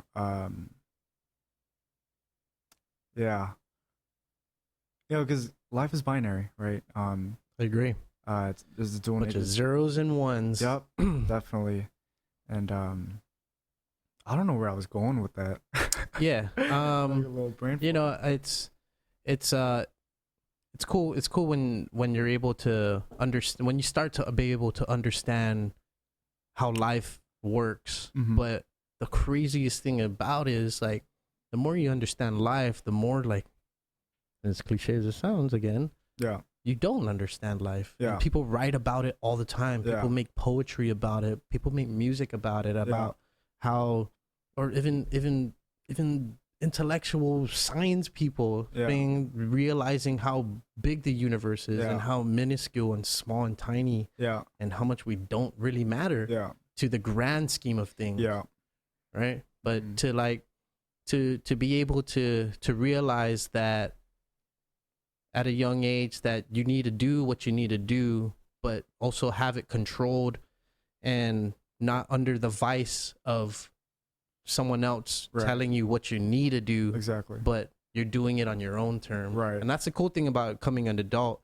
And which is why I feel like the 20s, like early 20s, is one of the hardest periods of any of human life, because we're still figuring it out. Between 20 and 25, you're gonna have to graduate from college and then figure out if you're gonna go to work or go to grad school. Yeah. If you're gonna make money, or if what you graduated with is gonna be worth. Right. Did I spend the last 4 years and is it worth it? Yeah. And a lot of depression kicks in, a lot of uncertainty, and just having the mindset that you do have, I think it'll help you push you through like a lot of uncertainty, even though that it's unavoidable. It's not like you're not going to go through it, because you have a good mindset to a strong mindset to want to advance and want to make you better. But when you're presented with challenges like that, it's going to tell you gonna tell you, shit, I've been through something similar to something like this. Yeah. It may not be exactly the same. And no, you're absolutely right. I think with people my age, I mean, whoever, right, who aren't satisfied with where they're at, I just wish I saw some more courage to really, right, if this person wants to do this thing extraordinarily well, man, they just need to go against the conventional norms and just go for it. Yeah. Right. It's the scariest thing in the world. Sorry, you have an audience now, but they're like half listening. No, I'm gonna pretend you guys I know I'm lowering you guys. And you're facing them, so it doesn't help. Yeah. But they're half listening. I'm pretty sure they want to say something right now. But yeah. So no, he's searching up 2K advice. Trying to figure out ways to beat. I just realized I bet a college player basketball. You're not even plugged in, so it's okay. No, we'll play. Can you guys hear me? Yeah. $5. All right, I just realized I challenged a college baller to one-on-one. Yeah, dude. Hey, man, that just relates to what we're talking about. We just gotta do new things. We'll play some horse. Yeah. We'll play sometime later. Yeah, for sure. Just going back, like I was telling you, were mentioning how, and this sort of relates to what we're talking about. You were mentioning when you took that semester off, you started seeing people like moving ahead and advancing and being in a different place you are. Yeah. And that never changes. Mm-hmm. You're always, for people always, us as humans, it's natural for us to automatically compare ourselves to other people that we know and are close to us, to enemies or people that we maybe don't like or care for. There's a quote I like. It's a comparison to the thief of joy. Oh man, really completely, dude. Completely. Comparison is a thief of joy. Yeah, man, and it brings a lot of people down, and in this social media age. Yes, let's talk about that. Where I'm about to go off on this subject. Where I can see a 33-year-old man with a much nicer body than me. You know. Yep. It can do something to my self-esteem if I made it matter to me, right? And when we start comparing like how much people have advanced in life, it's never really as it seems. No, never. Right? Let me talk. Go ahead. Sure. I have so much to talk about in regards to social media. Right, like social media is a double-edged sword, right? There's good and the bad, right? The good makes life somewhat easier, more convenient. Ask someone to bring food to your house, like it's convenient, right? But I think the bad is just really causing a rippling effect on our society, on our kids, the Gen Zs, the Millennials, even. Because I mean, where do I even start, right? Let's go back to what we were talking about, comparing yourself to others, right? Like what you just said, that man who has that 6-pack rock hard abs. Don't remind me. I'm right here, guys. Stop talking about me.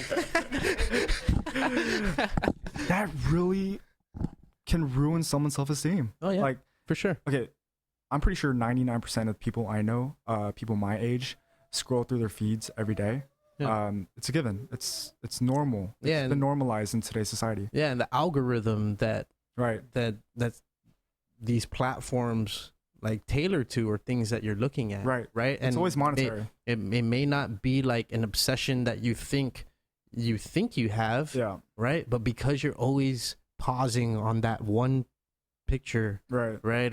Or clicking on that one post or liking it, it's automatically telling them, okay. Yeah. Well, this guy wishes he was fitter. Yeah. So I'm gonna give him everything about people who want to be fit, right? Yep. Or this person wants to be handsomer. Yep. Or more beautiful. Yeah. Or the prettiest eyelashes. Yeah. And so all of a sudden, all they're seeing is eyelashes. Yeah. Or beautiful people. Yeah. Or I know. Or athletic people. Yeah. Right. Yeah. I know a little girl.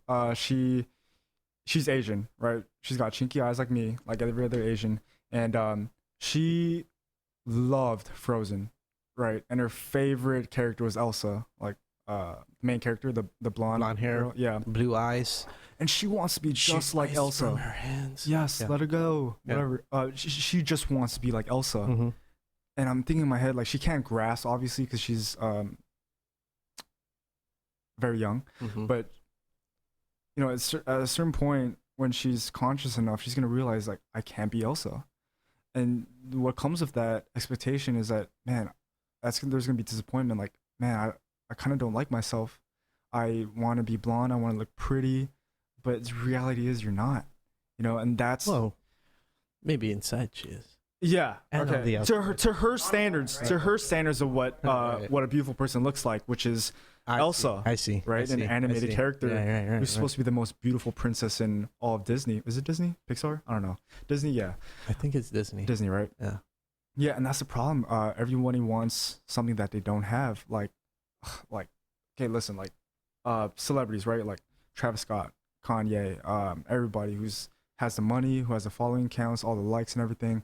What people don't realize is that those flicks that they post on their feed, their profile, is 1 second out of their life. Right. If people think Kanye is 24/7 happy, come on. Like, that can't be possible. Like, we even know, like, he made it public, like, he's a miserable guy. Like, as much money he has, shout out to him though. He's a billionaire now. That's amazing.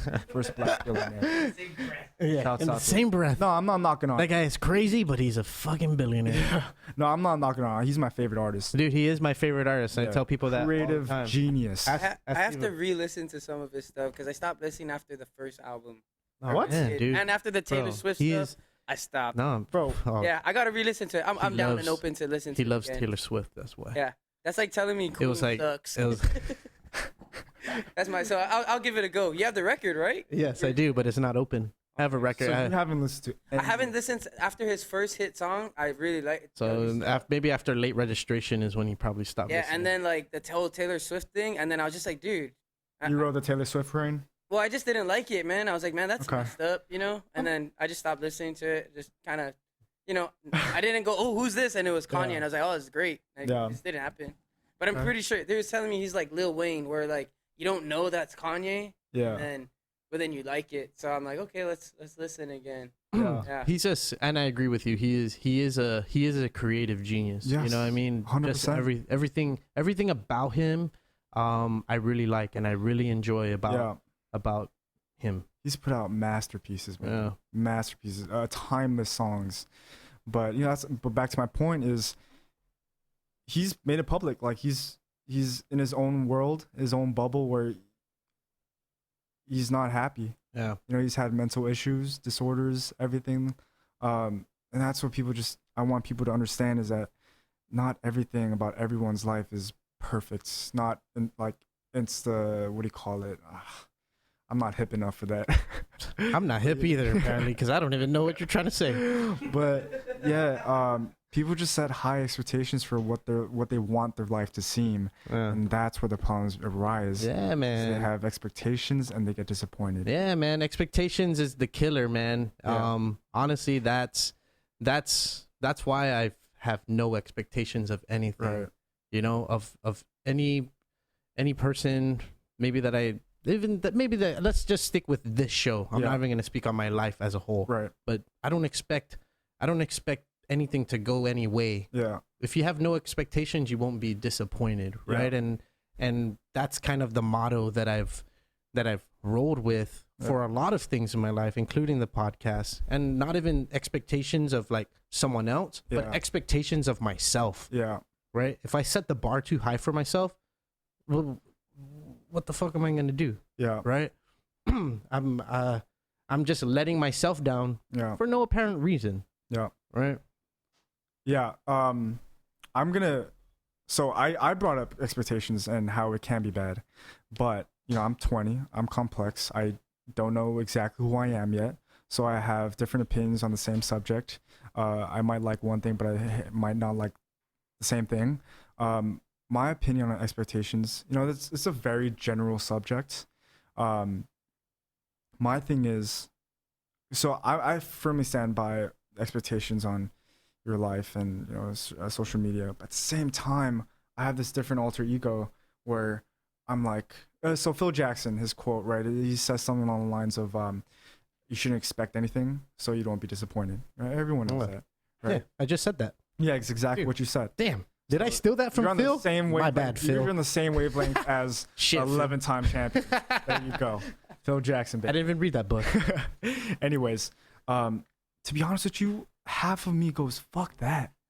Like, I need to demand more out of life. I need to set the bar high. That's interesting. You know, Go ahead. I'm a scumbag in a way where like, I have an acquired taste for like the finer things in life. Someday half of me does want to be a big baller and like, flaunt and like, you know, buy nice things, to live a more comfortable life, and that alter ego. That's where I think, fuck that. I'm gonna get everything I want. I'm gonna raise the standards high. You know, suck the teat dry. Yeah. That's a great way to put it. Yeah. Right? And that's where I'm trying to figure out who I am right now. I have a lot of. That's okay though. Yeah. That's okay, and it's cool. It's very interesting talking to somebody who's a generation, like, you know, like pretty much a whole generation below me, right? But you're gonna realize in your 20s that how much growth you're gonna go through. Yeah. Like, you thought you grew. For sure, man. You thought you grew in your teens, where like height and a little bit of wisdom and here and there. Yeah. Man, the 20s will absolutely change the way you want to actually live your life. Yeah. Right. Sure. And it's cool to see you at the cusp of, you know, like you're seeing that. Yeah. Identity crisis is normal. Yeah. It's extremely 100%. normal, and maybe we need to normalize it as a society to be like, you don't have to exactly know who you are at this point. Yeah. Right? I don't mean to be scientific and nerdy about this, but our neuroplasticity, which is our capability to change our thoughts, our brain changes. I don't want to get too into it, but basically it never stops. It always keeps changing, transforming. No matter how old you get, it changes more often, more easier when you're young. But as you get older, it slowly dissipates. But we're always changing, right? So that's one point that.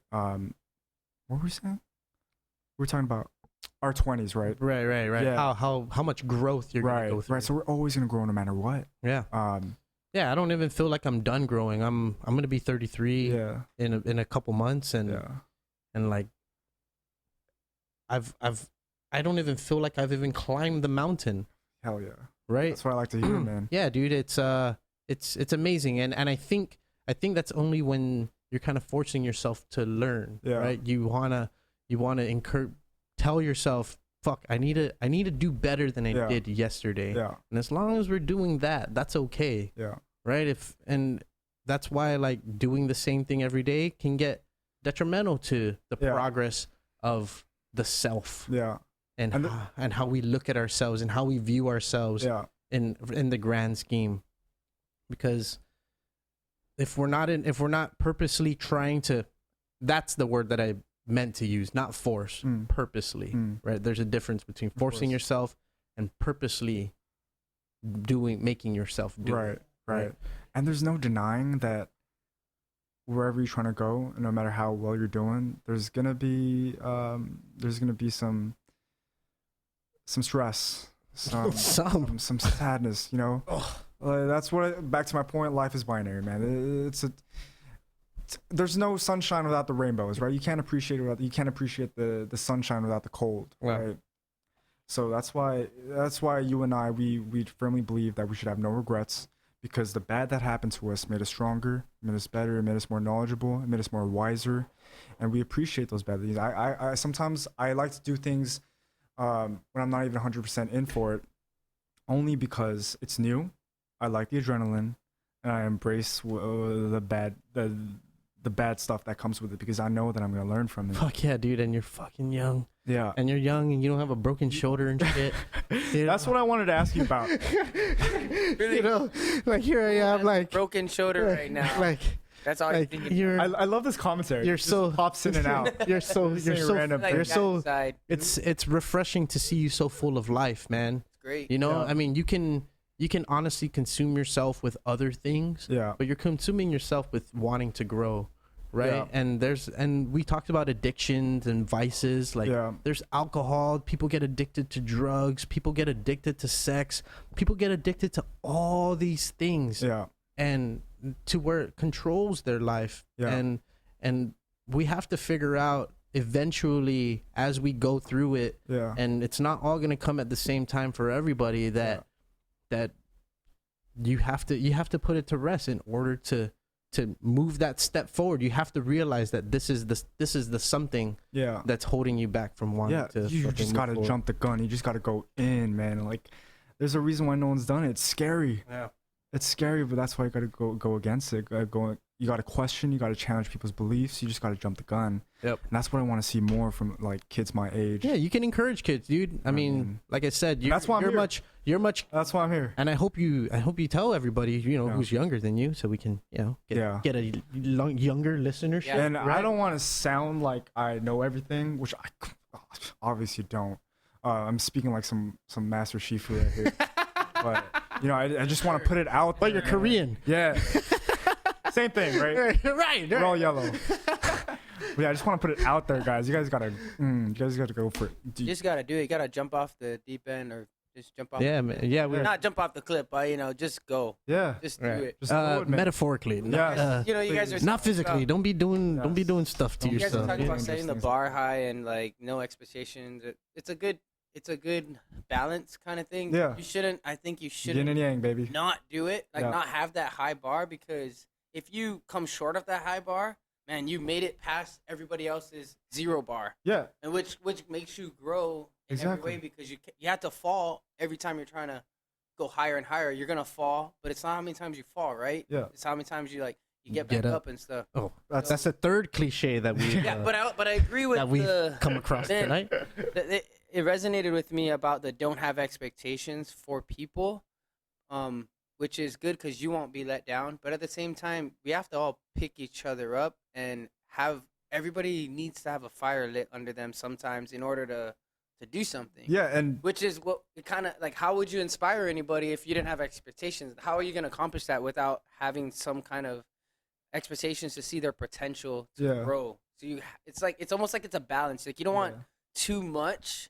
Like to like where they burn out or they don't want to come to the practice or whatever it is you're trying to accomplish to put in the hard yards. But at the same time, you don't want them to just sit there and, like for sure hope that they're gonna do something. Yeah, you don't want to be that friend either to if you see your friend fucking up, right, acting a fool, like you don't want to be that friend like, yeah, do your thing, man. Like, dude, give it to him straight, right? If you're fucking up, you gotta tell him straight. Well, right? Yeah, go ahead. Like, you just got to be that friend. And if you can't take it, if you can't take your constructive criticism, then you don't want to be around that person, man. Yeah, exactly. And really don't. I guess where the expectations of having expectations out of someone else is when it comes to that point where you give your friend what you feel like was the best advice. Like, whoo, you went home, you're like, fuck, I gave that guy great advice.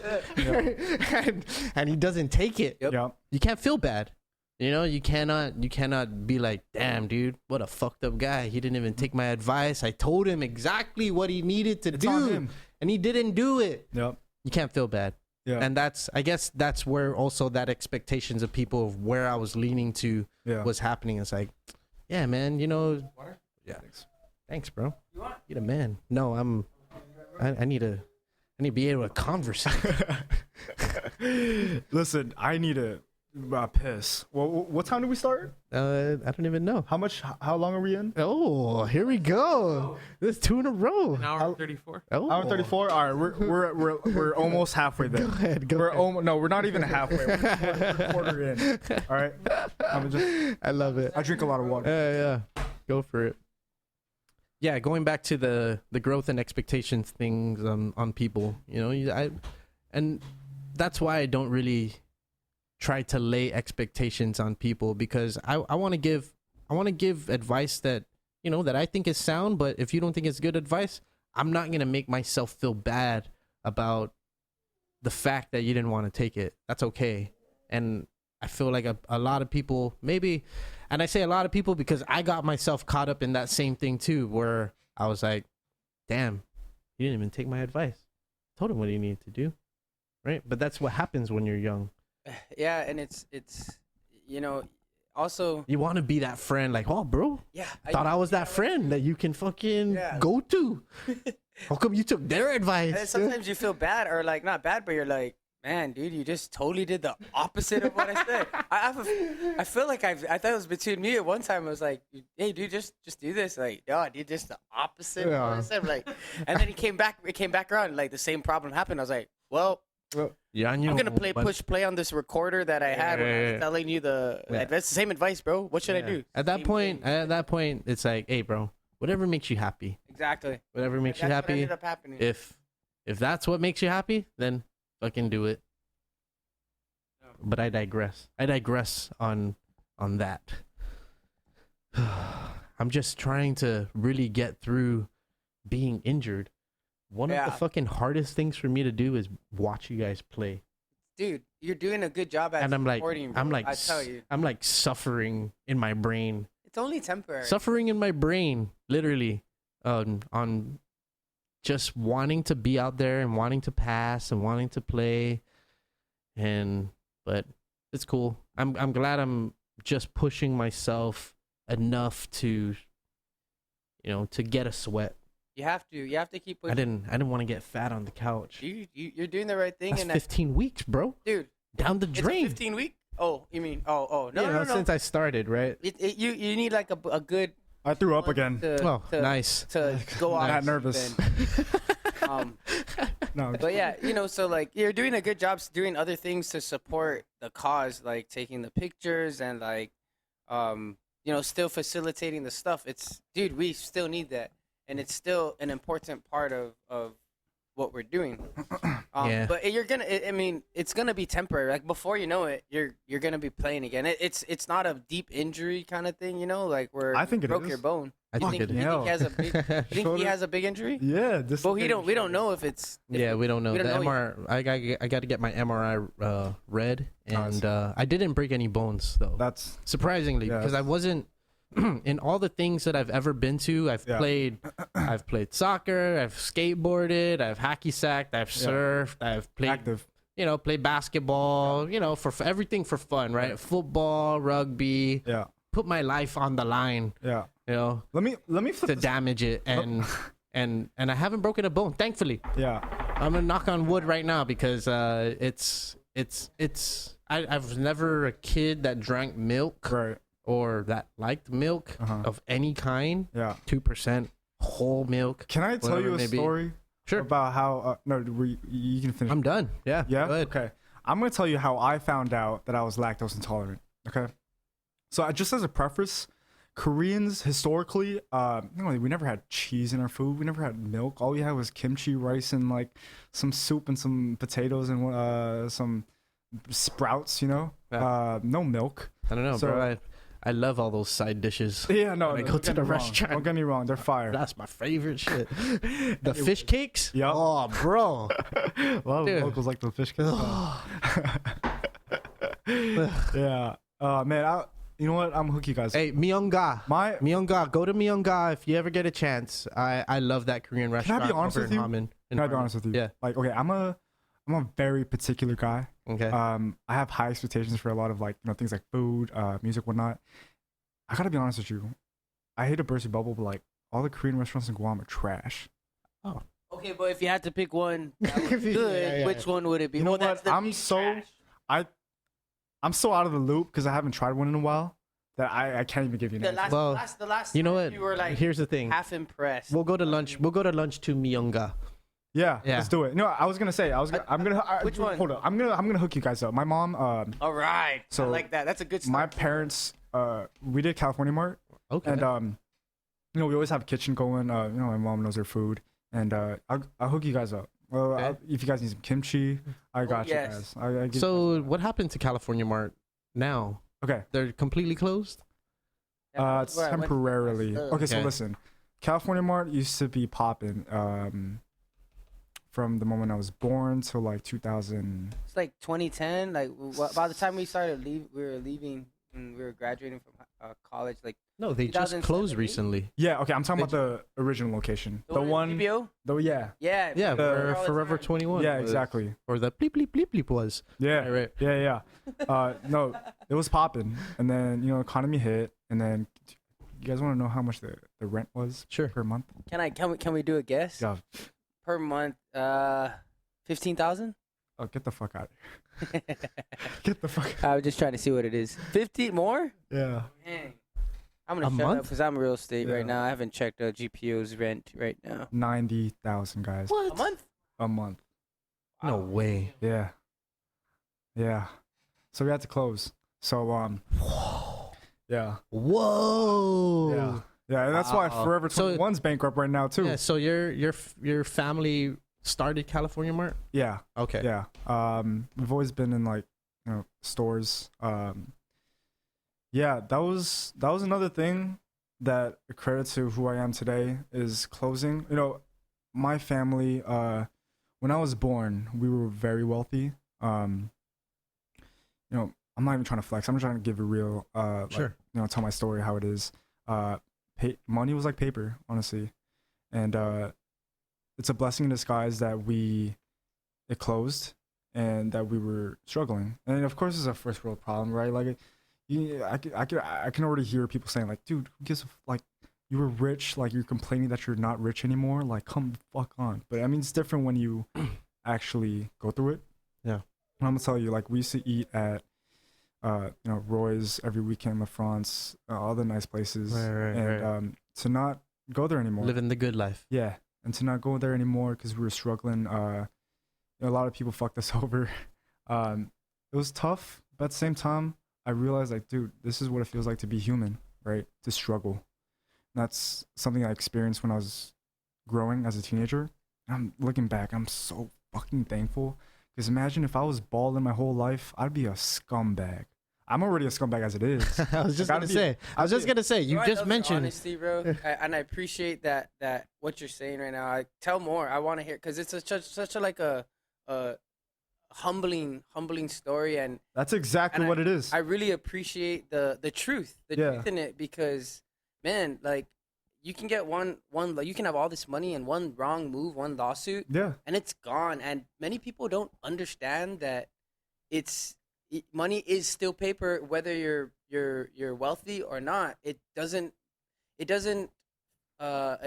determine your character. It doesn't determine your worth as a human, as a person. It doesn't determine how. It doesn't validate you as a human being. Exactly, man. It really doesn't. And to go through it, it's. Did that have an effect? Do you think that had an effect on your childhood, your childhood growing up? Or your perception too of like the world of money and- other wealthy people. Well, of money and or- stuff, right? Yeah, like, Yeah. I had this might sound crazy. No, you're good. I might sound extremely privileged, which I was. And yeah, I mean, I realized that things were changing. Yeah. And it was different. How old were you? 13. So I was Okay. like, I was 15. pretty conscious Adolescent, right? about things. And, things changed. I never really complained because I knew like how much my mom was going through. Mm-hmm. And what I was going through wasn't as nearly as bad as what my mom went through. And, I realized this is what it feels to be a human, is to struggle, right? And that's something I'm very extremely grateful for, is that fuck up, that the struggle that my parents went through, the store closing down, being short, I'm so glad I went through that, Yeah. Extremely grateful. Well, let's backtrack to about Korean restaurants. Why do they yeah. suck? Wait, we have to finish that off first. Which one would you say is the least? What impressed you? The least just a shitty is little that bit? makes it the best. If you were stuck in jail, right, and they said, oh, you can only have Korean food from a Korean restaurant here, and you've had slop or whatever they feed you, boring, the food you hate the most, True. you're eating that all day.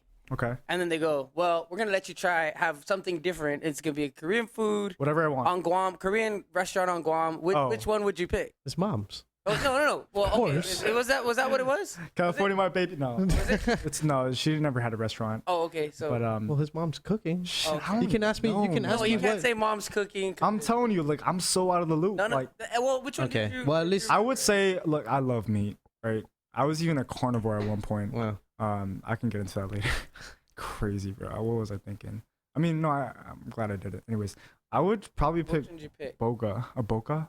Where's that at? Boga. Where's It's it at? like it's in. Okay, We've obviously both have not been there before. believe it or not, their low key is like a K town in Guam. Okay. Where? It's in Harmon Industrial. Right. Okay, no, I know what you're talking about. So, like, the yeah. strip there. Yeah. Okay, yeah, Yeah, that's like- where it's like that's a where bunch of- that's where Myonga is at. Yeah. Oh, for real? Yeah. Yeah. Maybe they. I've changed never the name been to from Myonga. Boca That's the to thing. Myonga. Right. So I don't know about Myonga, but I would go to Boca. Is it the one on the way left or in the middle? I think Do you the middle. remember? I think the middle. Okay. Yeah, this is just a place where you just cook a bunch of meat. Dude, you it's know what I mean? awesome. Yeah, great. Yeah. So I went to this Korean restaurant in Korea. Yeah. Duh. See, that's why I have such high expectations. Yeah, I yeah. go to Korea, Yeah. I taste actual Korean food, Right. and I'm just like, I went to a restaurant in Korea and it was a stand. So we all had our own barbecue grills. yeah. Oh, So it every was, single one of you? Yeah. So the table was a barbecue grill. Yeah. And and you have the one where you like cook and it's Let- like the yeah. hot, they put the coals under and it's Yeah. steets up. But this one was like a grill, and you actually smell like you can put on like this plastic to make you not Oh, to make yeah, your, to smell. to make your smell like clothes smoke, not yeah. smell like shit Yeah. or like barbecue and shit, Yeah. right? And yeah, one of the best Korean food ever. We ate rice out of the package. Yeah. Kimchi out of the package and Right. shit. I was like, damn, this is, I don't know. Yeah, it's Can't beat it. fire, right? Like, Man. it's Can't just beat it. a whole nother level. And I'm sorry, guys. Like, I hate to. Do you have family in No, Korea? it's all good. I do have family. Yeah. My mom actually has like 6 sisters and 2 brothers, so I have a lot of cousins. So when you go over there, it's at home. Not much? really, Oh, honestly. okay. One thing I'm not proud of myself is that I'm not that great at speaking Korean. And that's one of the issues. Don't worry, bro. I don't have. even speak Chamorro, and I'm Chamorro. So yeah, we can relate then. Is if I speak to my grandfather who's like 96, 7, Mm-hmm. it's literally just hi, hello, I hope you're healthy, here's some food, surface shit. Yeah. I No, you can't really connect. Yeah, with my it. Korean's not good enough for like I can understand well, but I can't get into a deep conversation like this. You know what I mean? My vocab is weak. And he only speaks Korean. Yeah. That's They it. have Google Translate now, guys. Just Yeah, to let you but- know. No, that shit is terrible. Yeah. Is it really? It is. takes Korean things out of version context sucks. if you try to. It is. I have a Korean, someone that I talked to in Korean on text, and oh my god, What? We don't know what we're talking about. It's a tenant that used to stay in. Oh, I see. Okay. Is a tenant, and so we have to communicate, and it's like, yeah, I just ended up saying never mind. I don't know what it means. It's like they've canceled. But the coolest thing in Korea, you guys are talking about eating at restaurants, right? The coolest thing is that you get to get up and get your own like utensils or whatever. Like they don't really serve you, Yeah, right, and it's the culture, it's the thing. Yeah. And we went there and it was awesome. I was like, dude, they were like, we need this. I was Yeah. like, guys, I got it. I'm gonna go get it You get. because we can. You go get your. own. Okay. And it's not rude. It's. Hey, drop his mic just a little bit, bro. Sorry, I just got excited. Yeah. Imagine an American, right? Who's Yeah. lived in America his whole life, and they live in a society where the waiters and waitresses serve food to them prepared, right?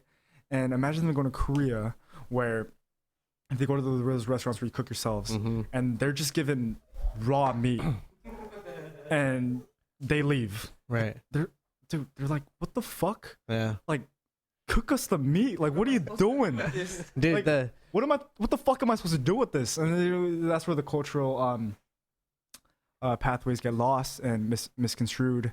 But it's part of the process. It's part of the culture. Culture to just Cooking cook. I mean, for me, I feel like Koreans love to drink. Yeah. Right. So And they love to socialize with each other. yeah. And so cooking your food in front of you and being in a circle like that, a small circle at that, it kind of forces you to interact with the Right. people across from you. Yeah, like Right. that's facts, bro. Like drinking is a huge thing. It's like they drink every night. Oh, like, I know. Yeah, dude. because I was in We were. Was it it was Hongdae. 12 o'clock? in the You went afternoon. to Hongdae? Yeah, we Yeah. went to Hongdae. Dude, that place is popping. Yeah, that's College Town. Yep. Yeah, That's so where the youngins are at. so this is a separate story, but we'll get to that story. Okay.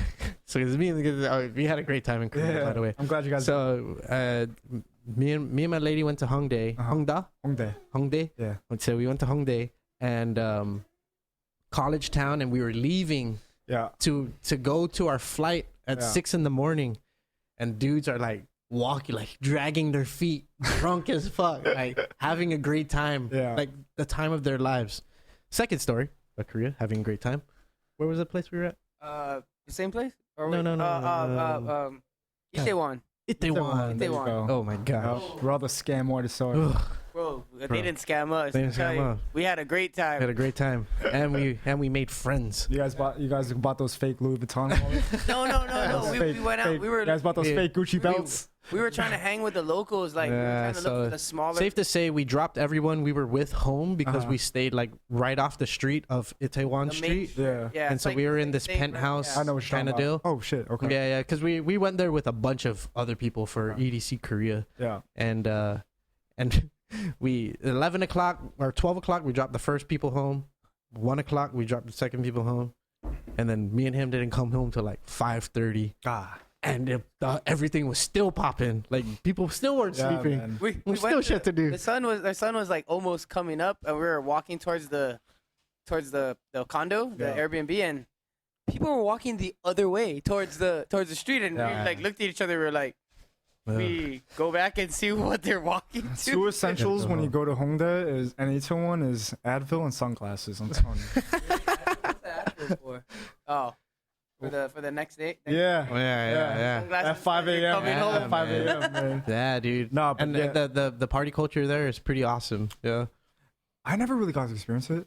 I think I will soon. Yeah, in Itaewon, there's actually an age limit in some bars that you cannot go into if you're too old. Limit. Age limit. Not limit. like a maximum. It's like you don't want those creepy old dudes. Yeah. One of our friends. One of our friends was like 35. They wouldn't let her in. No fucking way. Yeah, they're like, you're too old. She's like, And she was a lady. Does she look old? they're like, she's like, excuse me. And we Dude, even that's have a slap in the face. We even have a photo of her husband was like freaking out. His mouth was open in the photo, and we were all just like laughing because we were already in the club. Like, yeah, can't wait for them to come down. Yeah. We partied here last night. It was dope. Yeah. And they're like, hey, we have a problem. They can't get in. And they were like, God. holy shit. Yeah.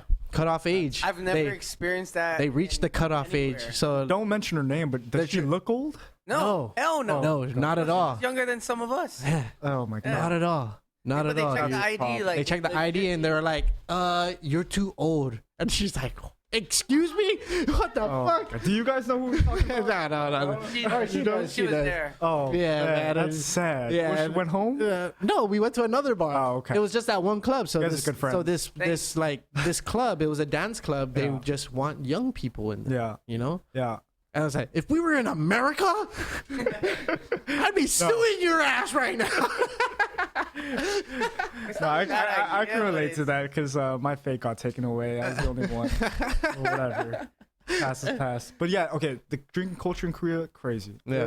Fucking crazy. Like, businessmen, that's what they do as soon as they finish work. They go eat and they drink. Yeah. And that's one reason why I can never do business with any Korean man is because I'm allergic to alcohol. I'll be the biggest bitch out of everybody there. Like, Just keep switching it with, just take vodka shots and then switch it with water. Yeah, you just gotta.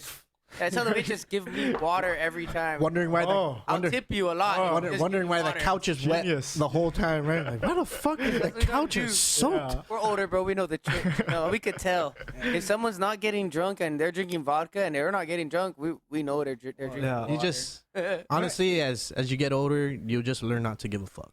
Yeah. You know what I mean? Yeah. And that's like the bottom line of a lot of things in life. It's like bad things will happen to you, but they're only bad if you make it matter as much as make it as bad as you want it to make it. Yeah. Want it to be. I guess those or bad things. think it's gonna be. Yeah. I guess what those bad things do in life, I'm a firm believer, is they crush your ego slowly and slowly away. Yeah.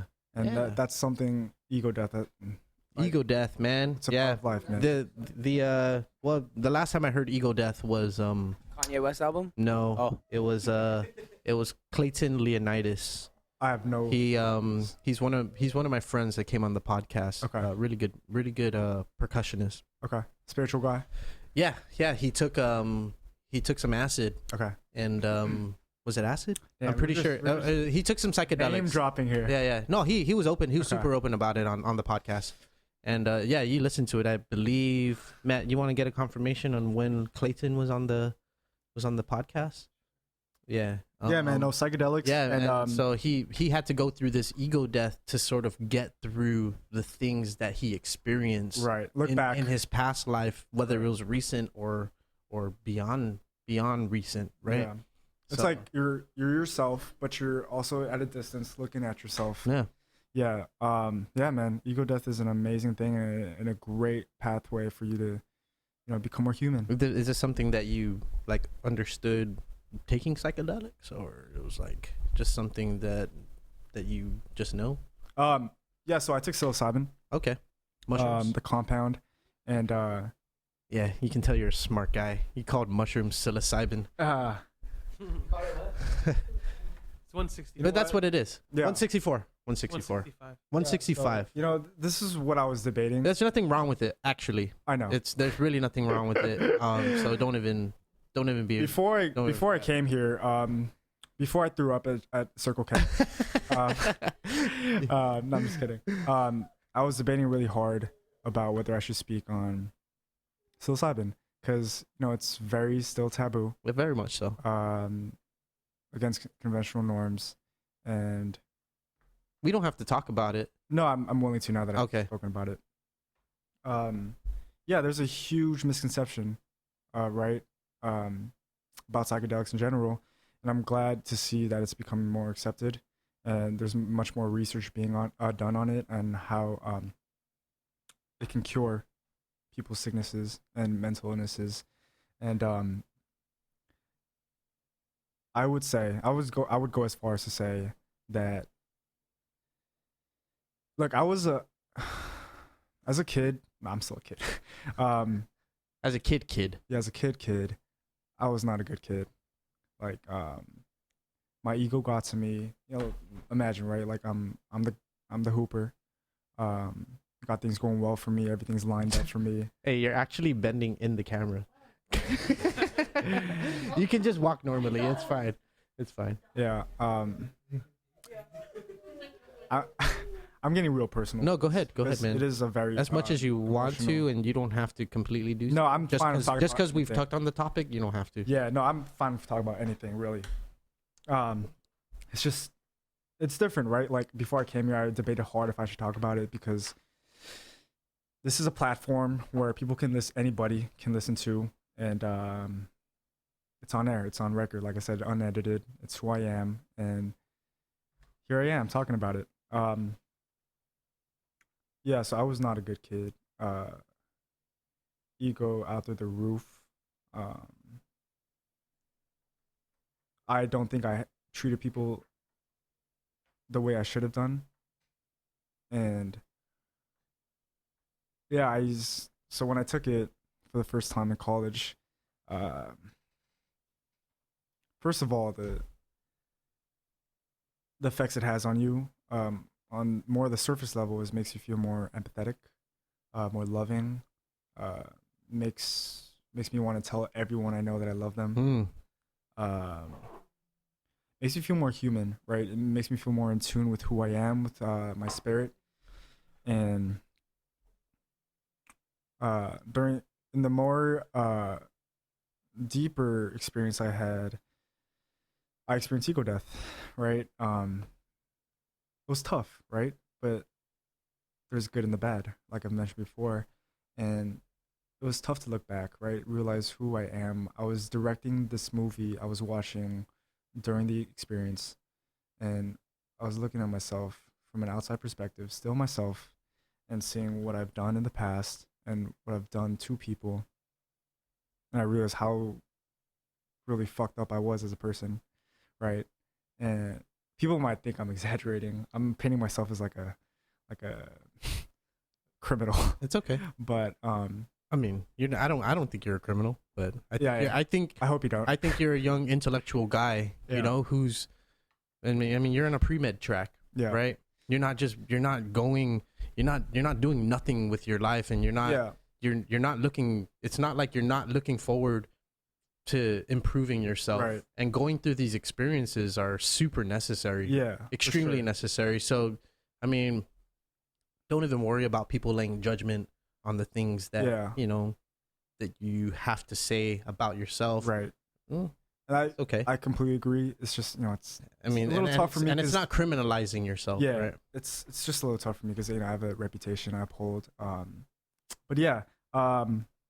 people have this misconception that psilocybin should be taken in like a party setting, which is completely false, incorrect. Because, like, you know, psychedelics is, if you want to freak out, right. I mean, I guess you could. If you want, I don't advise it. You know, I was very careful with it. I did a lot of research. I listened to a lot of great, powerful people who have taken it and have shared their experience. And I was sold. Right. Just name it. I know people who do research on stuff. Yeah. Okay. Why are you looking at me? I don't know. I was like, is this guy like the guy? This is like my best bud, pretty much. Okay. Who does the research? Apparently. Who does the research? There you go. Good friends. But anyways, good. And you know, just name drop a few people who have done it and are, I think are very great people. Is, you know, Joe Rogan, of course. He's the one who introduced me to it. Listen to his podcast. Mike Tyson, another great guy, who took a complete 180 from who he was as a boxer as compared to who he is right now. And I think it's just a spiritual journey. Some people should look towards, right? I agree. I 100% agree, man. Yeah. Just to learn more about who you are. It puts you in this space, this medium where you feel more in tune with people around you, with Mother Nature, Earth in general. I'm less inclined to kill ants. I can relate, bro. I can definitely relate. I look at the ant, I go, I'm better than that. I'm like, that could be me next lifetime. Yeah, man. I mean, I think I'm far enough away from statutes of criminalizing myself or anything like that to say, like, I've experienced with psychedelics when I was in college, and it's a normal thing to do, right? And to be able to find yourself in that way, man, is a very powerful thing. Very, very powerful thing. And you become more accepting of the person who you have become, right? Because you've been able to take a look at yourself from the quote unquote outside, right? Having that third eye or however you want to label it. Yeah, for sure. Right. I remember the first time I was in college. It was actually on a school day. But I had a class at like 3:30. But I microdosed. I wasn't a full trip. Okay. I microdosed. And you know, how I know you're a smart guy. Not all people who do just microdose. Yeah, I take things gradually, you know, slowly. And you know, this is for everybody who has a routine in life where they wake up, do this thing, this habit, then go out, see past this tree, past this building, go to wherever they gotta go for work, right? And first time I microdosed, like, holy fuck. Do you know how much you microdose? 0.4. Okay. Yeah, and everything that I pass by, the tree that I pass, the sun, the homeless dude right there, the Starbucks right there, the building. Sorry. No, you're good. I just took everything for granted. I realized how freaking beautiful everything was, and I really appreciated everything that was around me. And granted, that was just a microdose. But it had a profound benefit towards how I perceived what I was going through at the time. Right. I mean, not that it was bad, but just my experiences at the time, how I live, how I interact with people, and I can 100% say that it turned me into a better human being. Yeah. And thought about things more deeply and in a more profound way, in ways that I can treat people better, be more in tune with myself, and learn more about what I want to do and what I don't want to do. And I could really talk about it for days, but yeah, that's just the basis. So when did you go through the ego death? You want a date? No, you don't have to have not a date. Just yeah. So it was, like it was like a few months after. Yeah. I microdosed, and it was fucking crazy, man. I mean, you don't have to go through the experience, but what did you come to realize that I was a piece of shit? And I saw glimpses of childhood memories of my mom, how fucking amazing she is. Basically, I thought I was dying, and then that.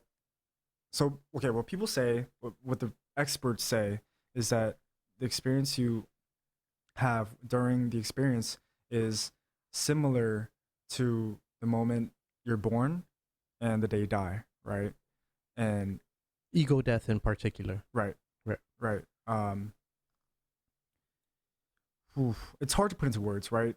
Mm-hmm. These type of experiences, especially the experience in itself, they're inconceivable to most people who haven't done it. Right. So it's just I'm just gonna say what I got out of it. Yeah, I just you can skim the surface, bro. You don't even have to go deep into it. Yeah, I have a tendency to go just strip everything bare and just say everything, every single detail. Yeah, that's just who I am. Yeah, it really isn't that bad. It just bothers some people. And those that mind don't matter, and those that matter don't mind. Exactly. Remove those people. Remove them. Yeah. No, I'm just playing. Actually, maybe. But yeah, not completely. Exactly the same meaning. But yeah, I just think that Go ahead, man. Go ahead. Every single person in the entire world had that just one experience, right? You don't need 2, 3, 4, 5, 6, 10, 8, 9, 10. This is one experience that's going to rest you for your entire lifetime. Like, you're going to remember it. It's going to change who you are. And it's not something you feel like you have to revisit. It's just that profound, that experience, that you don't need to do it again. And I think that if every single person took it in this world, I'm not trying to be a hippie or nothing. Like, I think the universe will be a more peaceful place. I don't think there's going to be this much the chaos we've seen in 2020 so far. You know what I mean? Yeah. So it puts things into perspective. That's exactly what I was going to say next. And I'm sorry to take the words out of your mouth. But that's something that, every time I have experimented with it, that's the end. That's always the closing chapter to that book. Right. Is perspective. Yes. Like, shit, maybe that's where I get that things don't really matter. Yeah. The things you're worried about don't really matter. Yeah. Because you make it matter is why it matters. Yeah. But if you don't make it matter, then it don't really. Yeah. It's non-existent. Yeah. It doesn't have to exist. Yeah. Yeah, on a certain level, it means that you're ignoring it. But if it's a problem that you need to fix, then you need to address it. Yeah. Right. But if it's something that's detachable from you, that doesn't matter. Yeah. It wouldn't matter unless it came across your face. That's the only time it's like, oh shit, okay, that matters. Yeah. But other than that, it's like, you wouldn't even know the difference. Yeah, exactly. Right? At the end of the day, I mean, we have this place yourself, this TV, these cameras. Really, all you have is your perspective, your thoughts. Like, your name isn't even yours. It's a social construct that society gives people. Identifier. Yeah, exactly. Like, we're just the same as those people with. Actually, I don't want to bring up like bad history, but yeah, our names aren't even like something we're naturally as human beings like born with. Like, it's just given to us. Man, you are starting to sound like a hippie. But there's a movie. I'm just joking. No. Just joking. All jokes. In another lifetime, I do want to go to a cave and just meditate for 30 years. And in another life, I do want to be like live on a farm with a family of 9. Like, you know what I mean? Like, I Not do. enough time. Yeah. Like, I'm in the situation I'm in. I just need to do what I gotta do. For sure. What I'm projected to do. But yeah, I do want to experience those things, right? Like, well, like I said, you're still young, you know, and there's still a lot of the world for you to see. a lot. And imagine you're in a city with multi-millions of billions, of people. Man. Well, a city, right? Yeah. And now the world, when you go and experience the world, yeah, you know, that's a whole other perspective. Yeah. Right. I guess that's just the crazy thing about life, and I think that's why people like Marco Polo have like lived through the ages, right. Because for most of human history, people stayed in the place that they were at. Mm-hmm. You know, no one really traveled unless you were in an army. Yeah, who went with Alexander the Great and right. Xerxes and all these conquerors of the world. Yeah, and went to different places. Right. Or Genghis Khan, right? Yeah. Or that's my relative. Right. Yeah. Yeah, but you're Korean. No, they came over to really too. Yeah. Is that real? He's my cousin. I mean, he's your great uncle. Dude. I think the statistic is, and Matt, correct me if I'm wrong, that 1 in 10 Chinese men are actually crazy. Descendants of Genghis Khan. I heard that one before. 1 in 10 or 1 in 100, something like that. Correct him. Like this guy was the man. No, yeah. Yeah, concubines. The man. But he conquered all of China, right? Right. So and I guess that's what I'm saying. Like for a lot of human history, a lot of people who have walked this earth have stayed in one place. Right. And you still find it today. Even though travel is like more available than to this generation than it has been in the previous 100 years, sure. Right? Before 1920, they weren't even flying. Yeah. Right? I think airplanes were just introduced to war in World War One. Yeah. So yeah. I'm nodding as if I paid attention. I don't even know either. I could be bullshitting you, but I'm just going off of just broad general right factoids. But you know, and people like Marco Polo have lived through the ages because he went and experienced the world, and he brought perspective, and he wrote about it, whether he truly existed or not. Yeah. Right. But now today in this age, we can prove that we existed. Right. Through digital media, through content. Yeah. Right. And adding on to that, like, why are they famous? Like, why do people respect them so much? It's why are they so famous? Even they were like recorded in documents and like thousands of years ago. It's because they explored. Right. They went out the bounds. Man, like people need to go explore what they want, do different things, try it out. You never know. Like if you go to this function, like you're gonna meet a person that could introduce you a different thing, and then it's just a whole big network. Man, I really love how you put that into it, and you weren't saying like just explore and go off island and go to different places. It was like all you really got to do is go to something that you've never been to before, like a function, of course, and you'll meet someone who you've never met. Yeah, pretty much. Yeah. Someone said this to me, and dude, it just blew my mind. Sometimes you want to look at yourself from a bird's eye perspective, and think of a city, right? Like New York City is a perfect example because it's like a grid system. There's buildings here, block, street, avenue. And so if you look at yourself in a bird's eye view, look at yourself as like a dot. And so you meet another person, it multiplies into 2 different people, and then multiplies to like 8, 10. That's the way you really explore and meet new people and find out what you want. You know what I mean? There's so many things. I'm just speaking generally, but yeah. Where were we going with that? We weren't going anywhere with it. just the fact that, you know, which one? 1 in 200 men are direct descendant. Is it Chinese men in particular or just Asian men? Go ahead and read it, Matt. What does it say? We'll be back after these messages. You know what's just crazy is that, you know, right now there's a billion Chinese people. Yeah. 1 in 200? No, I'm not even going to do the math. Not even a billion. There's 2 billion. Oh, for real? Yeah. I think there's 2 or 3 billion people in China. 2 billion Chinese men. Yeah. Yeah. All right.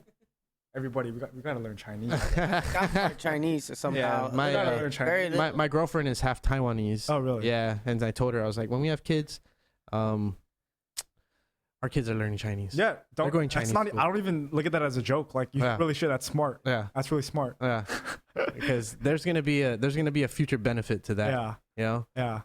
Can I?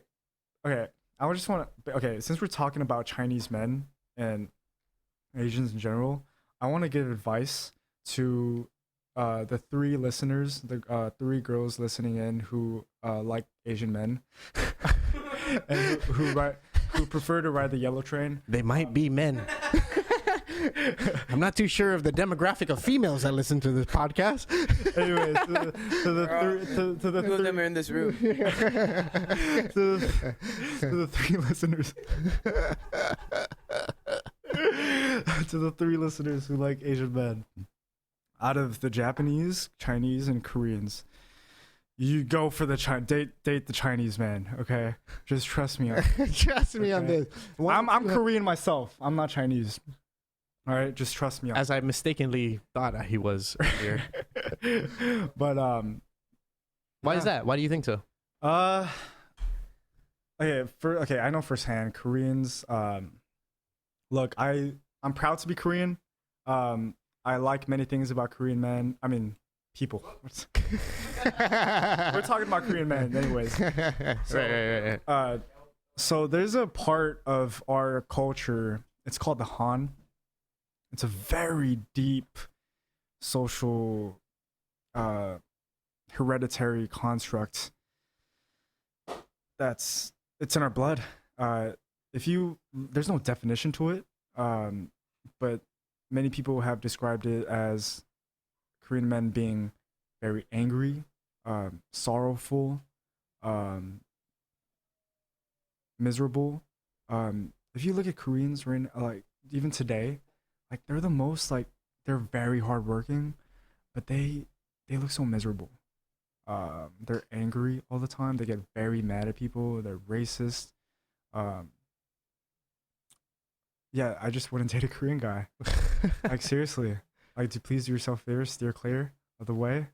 Yeah, no, I mean, of course, the Korean men are very embedded in the culture. Yeah, it's hereditary, straight up. We've been fucked over by many countries. Like Korea is not even supposed to exist as Korea right now. Right. Like it's supposed to be a part of China. Yeah. Oh, I love this. Right? I love this because I was talking about. Remember earlier, about an hour ago. Yeah. We were talking about my favorite movie, my favorite Korean movie is a Chinese army. So the Chinese army of like 100,000 was trying to invade this small little fortress town in Korea. Yeah. And they fought them off. Yeah, and if you watch this movie, I want to say it's called The Great Battle. Okay. Matt, if you want to confirm. I'm making you work tonight, buddy. Personally, I haven't watched many. Yeah, it's a Korean movie called The Great Battle, maybe Netflix. But one thing I do know about Korean films is that I've watched one movie, and this is one thing I want you to do is to watch this movie called Old Boy. Okay. Right? It's this Korean film filmed in 2003. Spike Lee tried to do a remake of it, but it was terrible. Yeah. Like he just couldn't mirror the emotions that Koreans experience. Like they have the culture within them.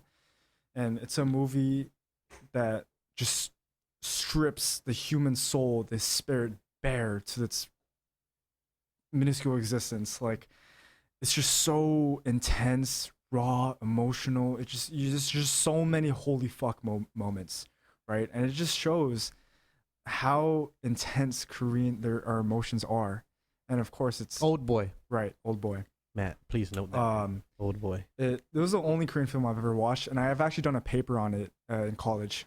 In advanced college essay. He's my professor. He changed my life.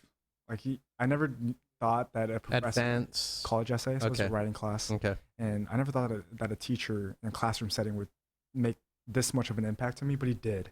Right. It was amazing. Basically the premise was to write about a film and critique it, analyze it, give your own input.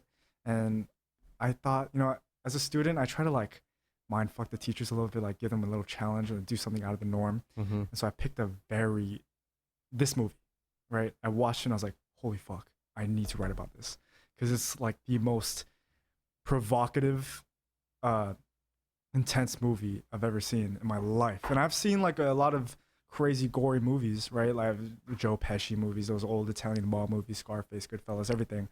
Not everything, but yeah, you should watch that sometime soon because you're gonna be like, holy fuck, like this is what goes on in Koreans' minds. Like apparently Koreans make the best horror film. Yes, is what I've been that's told. another. Wasn't there Parasite was the latest one that won a bunch of Oscars? Yeah, Oscars. Yeah, it was a great movie. Yeah, that's another movie. I still haven't watched it. You still haven't watched it? Yeah, my lady don't like watching scary movies. Oh man, it's a great and movie. I love scary movies. Yeah. But I don't want to watch it by myself. I love the thrill. Oh, I guess I gotta invite my best bud. Movie night to watch it. That's like number one movie right now. Yeah, it is, and I still haven't watched it. Yeah, no, it's I would actually say that it's similar to Old Boy. Yeah. In terms of the raw emotions, the rawness, craziness of it. Yeah. But it's still like a lot of notches below Yeah. Old Boy in terms of the goriness, the rawness. Right. But yeah, I guess that makes you think that a lot of pain, sorrow that the Korea as a culture went through turns into art, right? Some of the greatest well-known artists in the whole entire world and in history are somewhat crazy, Mm-hmm. right? Some of them borderline crazy. I mean, insane, sorry. It's because they have this pain they need to get out and they have such intense emotions and found art, whether if it's painting, watercolor, just drawing, sketching, and transfer their emotions or their thoughts into this medium. Do you think art. it has to do with the tradition of Korean culture, like how traditional Koreans are, and Which kind traditions? of just the strictness of it, the discipline of it? See, I think they're extremely strict because of the Han, because all they know is work, and they look miserable, but that's just a part. It's embedded in our DNA. Yeah. And so that's why, like, I'm generalizing obviously because I can't say Is that a every phone? Oh, that's my phone. My phone. Okay, go ahead. No, you're good. I thought I put it on vibe. Obviously I'm generalizing, Okay. but yeah, if you see most Koreans in Korea, go to work, they don't look happy, man. They look extremely miserable, but yeah, it's just a part of our DNA. I just went into a deep, dark conversation, but yeah.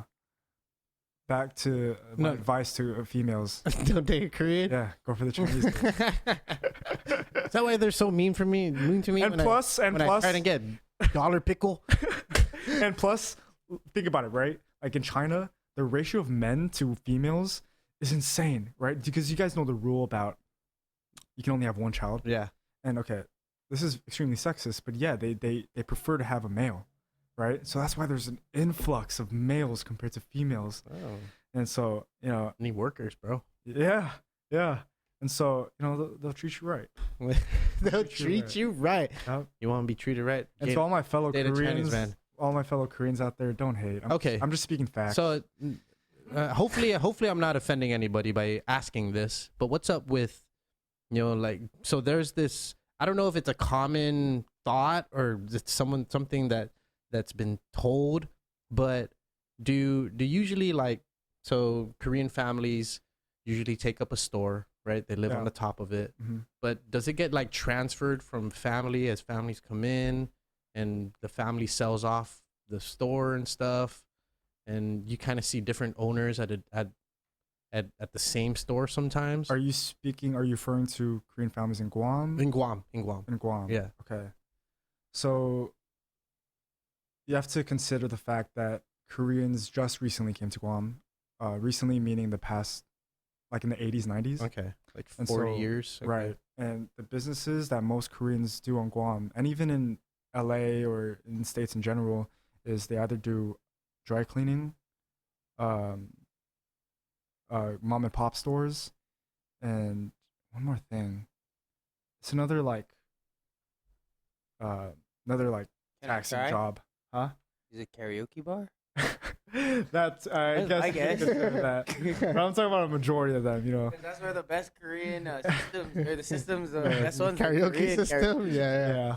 That's I don't know. They got the most music. Their books are like this big. Sorry. Fat, man. Okay, well, the real one is probably those are the two I thought of too. Is Karaoke and karaoke was taxi drivers. That's another thing. Okay, go ahead. I mean, the third one you're trying to. Yeah, I forget, but it's on Guam.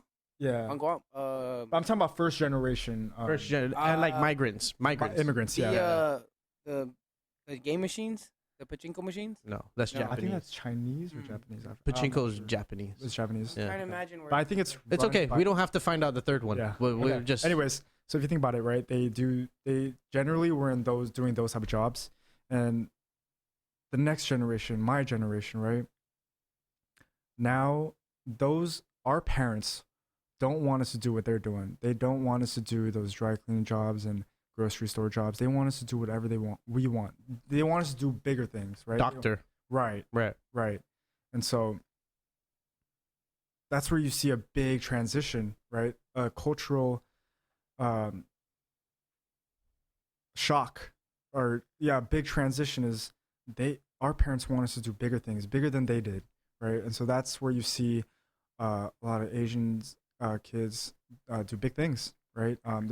The success of the Asians have acquired in America is it's amazing. The odds. I mean, just in Guam alone. Yeah. Well, yeah. If you really think about it, yeah. You were asking about. So I was asking about the transfer of stores right. from family to family. Yeah. Right. It's like my kid's grown up. Right. I don't need to do this anymore. Yeah. Do you want to buy this? Is that how it goes? No. So okay. To contrary to that belief, they want the kids to be like, no, get out. Like, you are not inheriting this. Not as a way to be like, no, this is mine, but to be like, you need to do bigger things than me. Right. Like, you need to get out and achieve great things. Like, never mind this. Like, we got this. Yeah. So you go do your own thing and, do what you got to do. And so usually they just keep it I don't know. within themselves. Because I think it's still ongoing. Okay. So I don't have a great answer for that. But but what I just said is what I perceive. What you sort of know. Yeah. Is the Korean community pretty big here in Guam? Yeah, it's actually pretty big. There's a Korean community. Does like everybody know everybody? Like, Yeah, so, hey, I I mean- saw Michael at GPO and he didn't say hi to me. Yeah, Walk so by. okay, this is another thing like I had a problem with growing up is I'm saying a few things during this podcast that make me seem like I'm a fucking Don't worry about it, man. like Maybe you need to take a sip of the whiskey. like a braggadocio type of guy. But yeah, take a sip of the whiskeys and you'll be okay.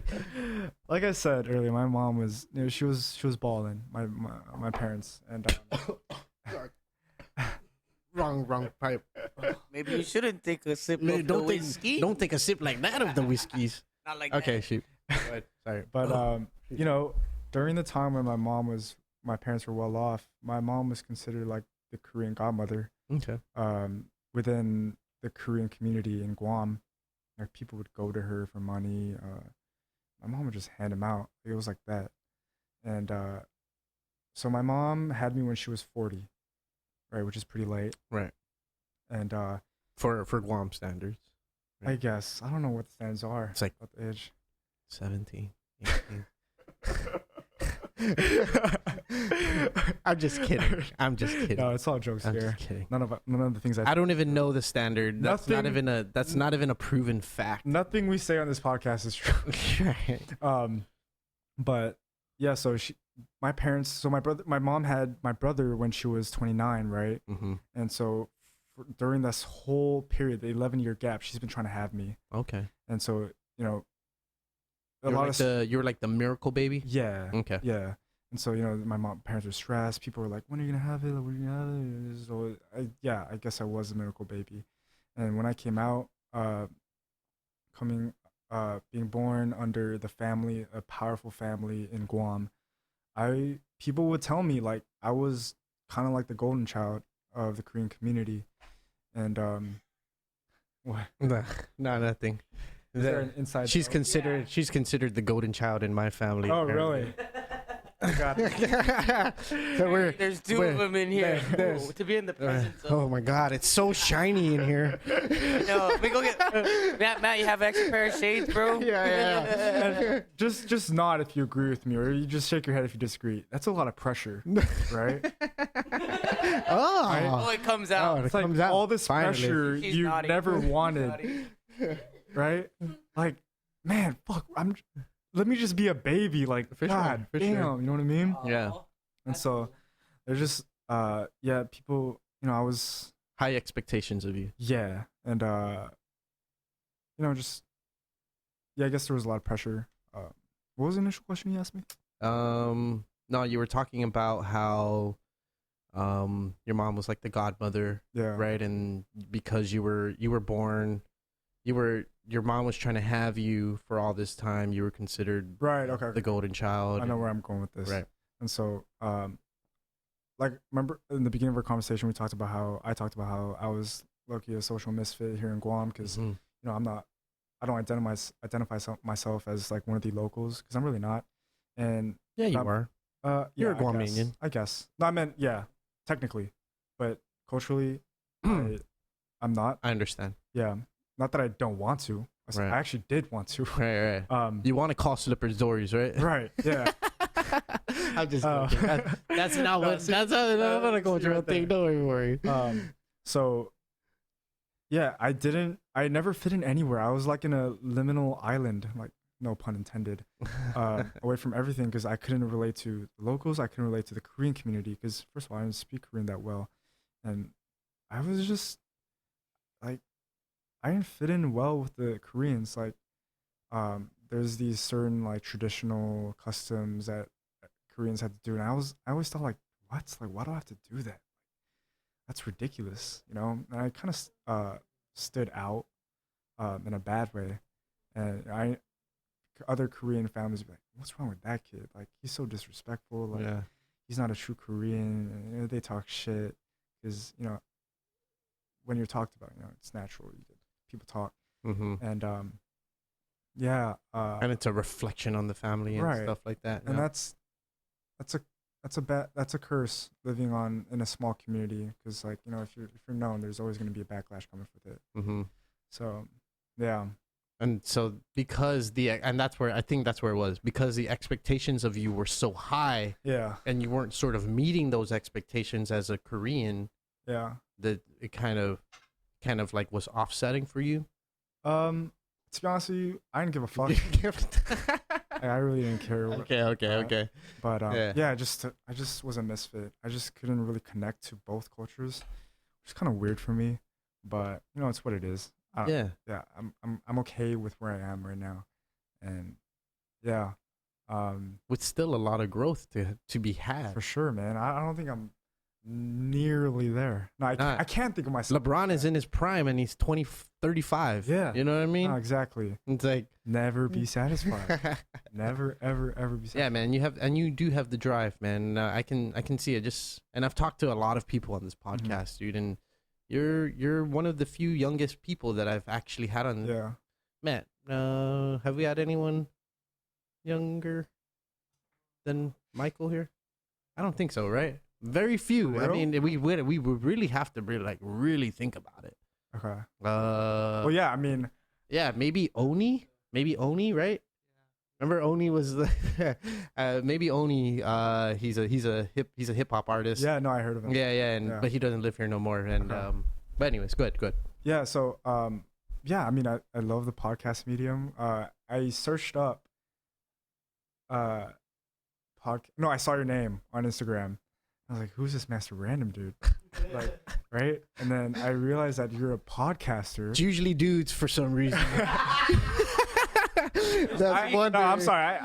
That's for my lady. I'm not trying to be misogynistic. That's a statement from a lady. Okay. It's usually dudes. Let's go. It's usually only dudes. There's 3 girls. Wondering who Master Random is. Yeah, I was like.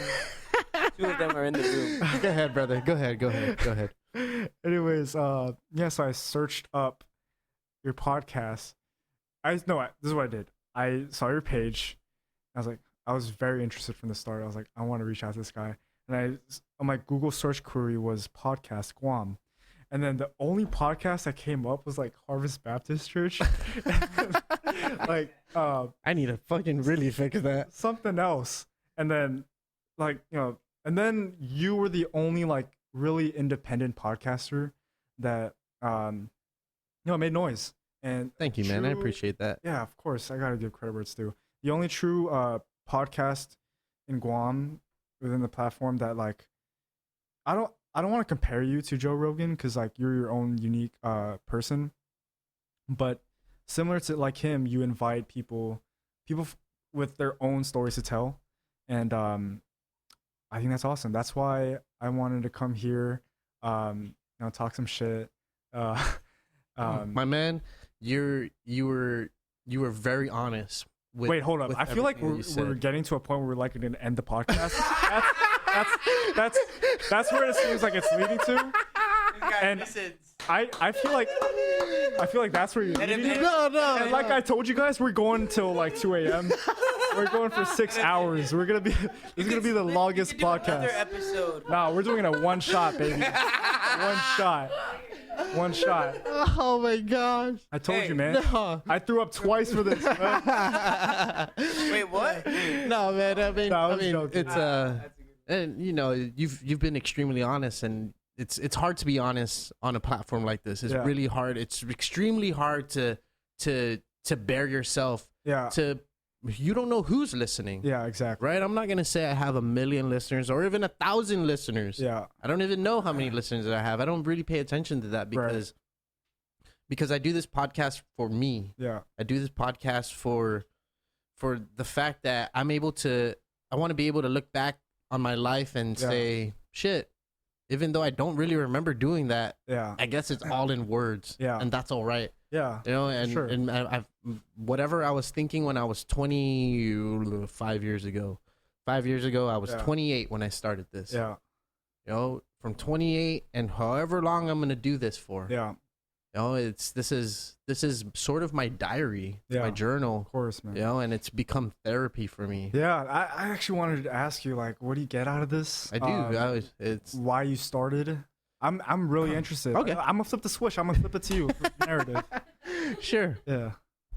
I started this because I wanted something different in my life. I was, like I said in the beginning of the conversation, like I was in my career. Yeah. I was already maybe 5 years into my career. Yeah. And when you're in a career, it becomes the same thing every day. You're working on the same stuff. Maybe projects will change. Yeah. Maybe things will change, but when in the grand scheme of things, everything is pretty much the same. Right. And so I needed to find things outside of work that can bring diversification into my life. Yeah.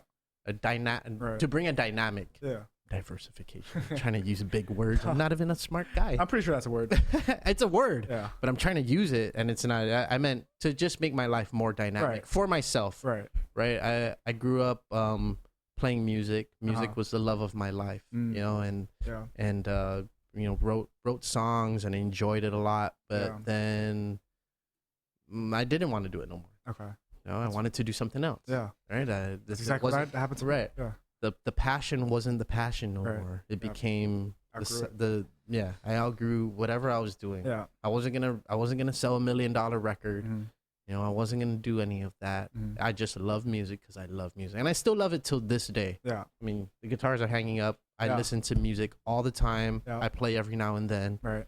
I can't play now because the playing shoulder don't work. But he'll be back. He'll be back. He'll be back stronger than ever. And I do rehab. But when I did the podcast, and I've shared this story before on the podcast. Yeah. I wanted I wanted something different. I started looking into. I was like, man, maybe I should be a radio DJ. Yeah. You know, and maybe do late night stuff. Mm-hmm. I was like, oh, maybe I should start my own radio station. Yeah. I was like, whoa, that's really hard. Don't do that. Yeah. Then I found podcasts. Mm-hmm. I was like, oh shit. Yeah. This was it. in 2000. This is 2013 that I found podcasts. Okay. 2013 I found podcasts. 2014 I was like, I'm gonna buy me gear. Yeah. Bought me microphones. Didn't have the cameras yet. Bought a recorder. Bought the microphones. Yeah. You know, I'm teaming up with this guy. Tony was there from the very, very beginning. Yeah. From when it was just a fucking thought. Yeah. You know, and it took 10 months. Yeah. I've had all the gear, had everything I needed to start. You just need to open the door. Just never started. Yeah. I was afraid of criticism. Yep. I was afraid of exposure. Yep. I was afraid that that people who do talk shows would look at me and say, "What is this guy doing? Yeah. Who's this guy?" Yep. I was worried about everything else except what I thought. Yep. It wasn't until one of my friends, Bo, So your name Boo, and I'm your friend's Boo, name's Bo. and his name's Bo. Okay, got it. Short for Chris. Okay. And not short for Chris, obviously not, but the Chamorro nickname for Christopher is Boback. Okay. Right. Oh shit. So Bo, you know, he's like, so what's up with your podcast? Yeah. Are you gonna do it? Are you gonna start it? And I was like, I don't know. You know. He goes, well. So around this time, I did some stage management for a concert called Trench Fest. Okay. Yeah. So I was the stage manager.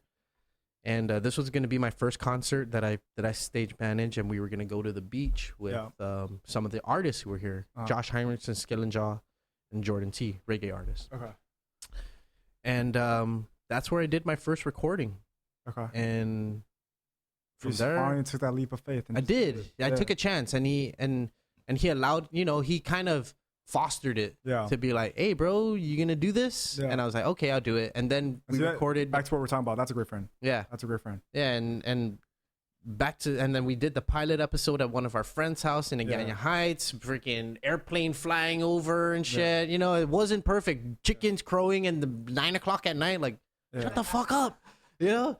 And we started and if you listen to episode 1 and the pilot episode, you hear me say, "Holy shit!" That was the first. Bro. That was the. I would have said, "Holy fuck!" That was the words that came out of my mouth. I did it when we say when it starts, like, "Holy shit, we're doing this." Yeah. This is the podcast. I mean, dude, I commend you for what you're doing. You're true. Like, I'm not even trying to gas you up like that, but you're truly a pioneer. Because, like, if you think about it, like, podcast has been around very recently. Yeah, it's been around for a while actually. It's just hasn't reached this side of the earth. Right. I'm just speaking in terms of like historical, like relative timing. Like the past, it started like a decade ago, right? Yeah. So back in like 2000, so the history of podcasts, it was like 2002, I believe. Norm Macdonald, somebody was the first one to start a podcast, and it was kind of like it came out when the iPod came out. Okay. Because you had a podcast setting. And it was I remember that one. And I believe Tom Green was one of the first people to stream his show on the internet. And that's what encouraged Joe Rogan. Joe Rogan went on his show, and Joe Rogan was like, I'm gonna talk my shit now. Yeah. So let's go. So that's sort of how everything unraveled. And there were people who tried to dabble in podcasts like in 2010 here on Guam, but never really kind of push forward. You'll find podcasts from back then from here on Guam. Yeah. But yeah, in 2015 was when I started this, and we started it. Remember, we were on the computer together. This guy was in Hawaii. It was a long distance relationship. It was a really it was. Oh, that's what I'm saying though. You're truly a pioneer. You're a game changer. Thank you, bro. I appreciate it. And dude, you get to say that you're the first person to like actually have a legit podcast in Guam. Thank you. And bro. like, I hope other people I hope more people listen in, and I hope more people like actually start their own podcast as well. Yeah, and whether if it's like this type of podcast where you invite different people. Or whether it's like an educational podcast where you talk into one specific subject, but just more people coming through. and doing their thing. Yeah, I encourage the community to grow. Yeah. You know, I knew from the get-go, I was like, I'm never going to be the only one to do this, and I don't want to be the only one to do this. Yeah. I want people to experience what because for some reason I was experiencing some sort of like self-revelation, you know, like, whoa, okay, like. But don't you love those moments? I do, like, man. I really do. You anticipate change and like, this is going to be a big decision. I'm nervous and my adrenaline's running. Yeah, I got it. I don't know what's gonna happen. Like, I love those moments, bro. I'm sure you do too. Yeah, man. You've been there. I mean, and done that. The motto for the podcast for a while was "pull the trigger." You know, it's not a commonly accepted term. It's not a commonly accepted term in society today. Yeah. But back then, that was me. It was like, if I don't pull the trigger, no one's gonna pull it for me. Exactly. You know, and this is never gonna go. This is my train. Yeah. Right. Yeah. Like if you're like me and you're nervous to do this podcast and you go to Circle K because you're nervous as hell, just pull the trigger, man. Just pull the trigger. Just do it. Hey, man. I need to use the restroom. Okay. I'm drinking a lot of water. Like, no problem. We're back. We're halfway there. No problem. Matty B, how far are we? 2 hours and 46 minutes. Oh man, we're hitting it. We're hitting it. Going for the long. we're in it for the long haul. We actually need to cut this really soon here, Michael. But I'll let you come back from the bathroom first. Yeah, man. It's I like podcasts like these, especially the most honest. I'm not gonna say like not everybody has been honest that has come on this podcast, because I feel like everybody really has been, but you know, for it to come from young people, to be honest with yourself, not just honest with the person that you're talking to, but to be actually honest with yourself is really a hard thing to do as a young person. And I can attest to that, because you know, I spent a lot of my young adulthood not being honest with myself and not being, you know, true to myself at times, not all the time, but I would find myself where the honesty was not there. But at this age, when you hit your 30s, and the more you realize your mortality and how much life really matters and stuff like that, you know, you allow yourself to sort of just not give a fuck and just live it. That's the secret. That's the secret, just, dude.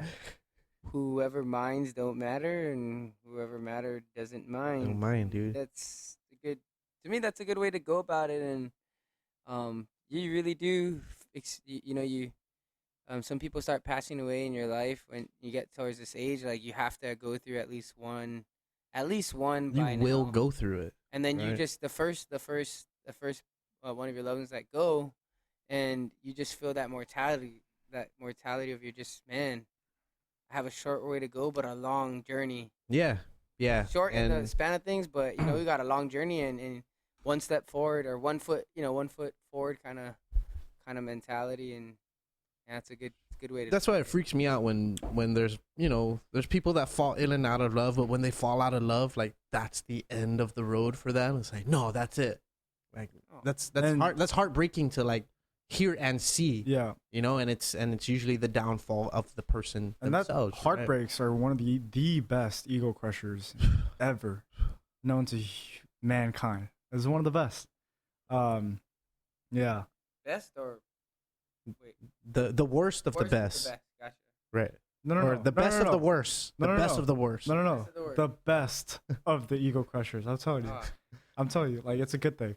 Oh, it's a good thing. Oh, okay. Okay. In retrospect, right? Of course, like, if you're going through a heartbreak, it's a terrible fucking thing. You want to live with yourself, like, yeah. You just think like everything revolves around that relationship. Yeah. Looking back, think no one else likes you because you've been in that relationship for too long. Right.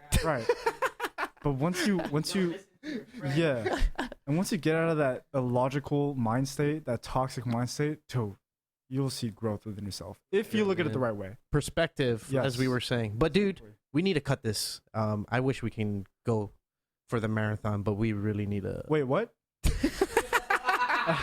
We got somewhere to be. I have somewhere to be, and I'm super I thought we were going hungry. for 6 hours. Bro, Marathon. I want to go for 6 hours. Okay, well, but my body, we gotta set a date. Where, my body won't allow me. Okay, I feel you. We got enough whiskey. Yeah, we ran out of. We got to set a date where we didn't. We got to eat at Myunga. Myunga. Yeah, let's do it.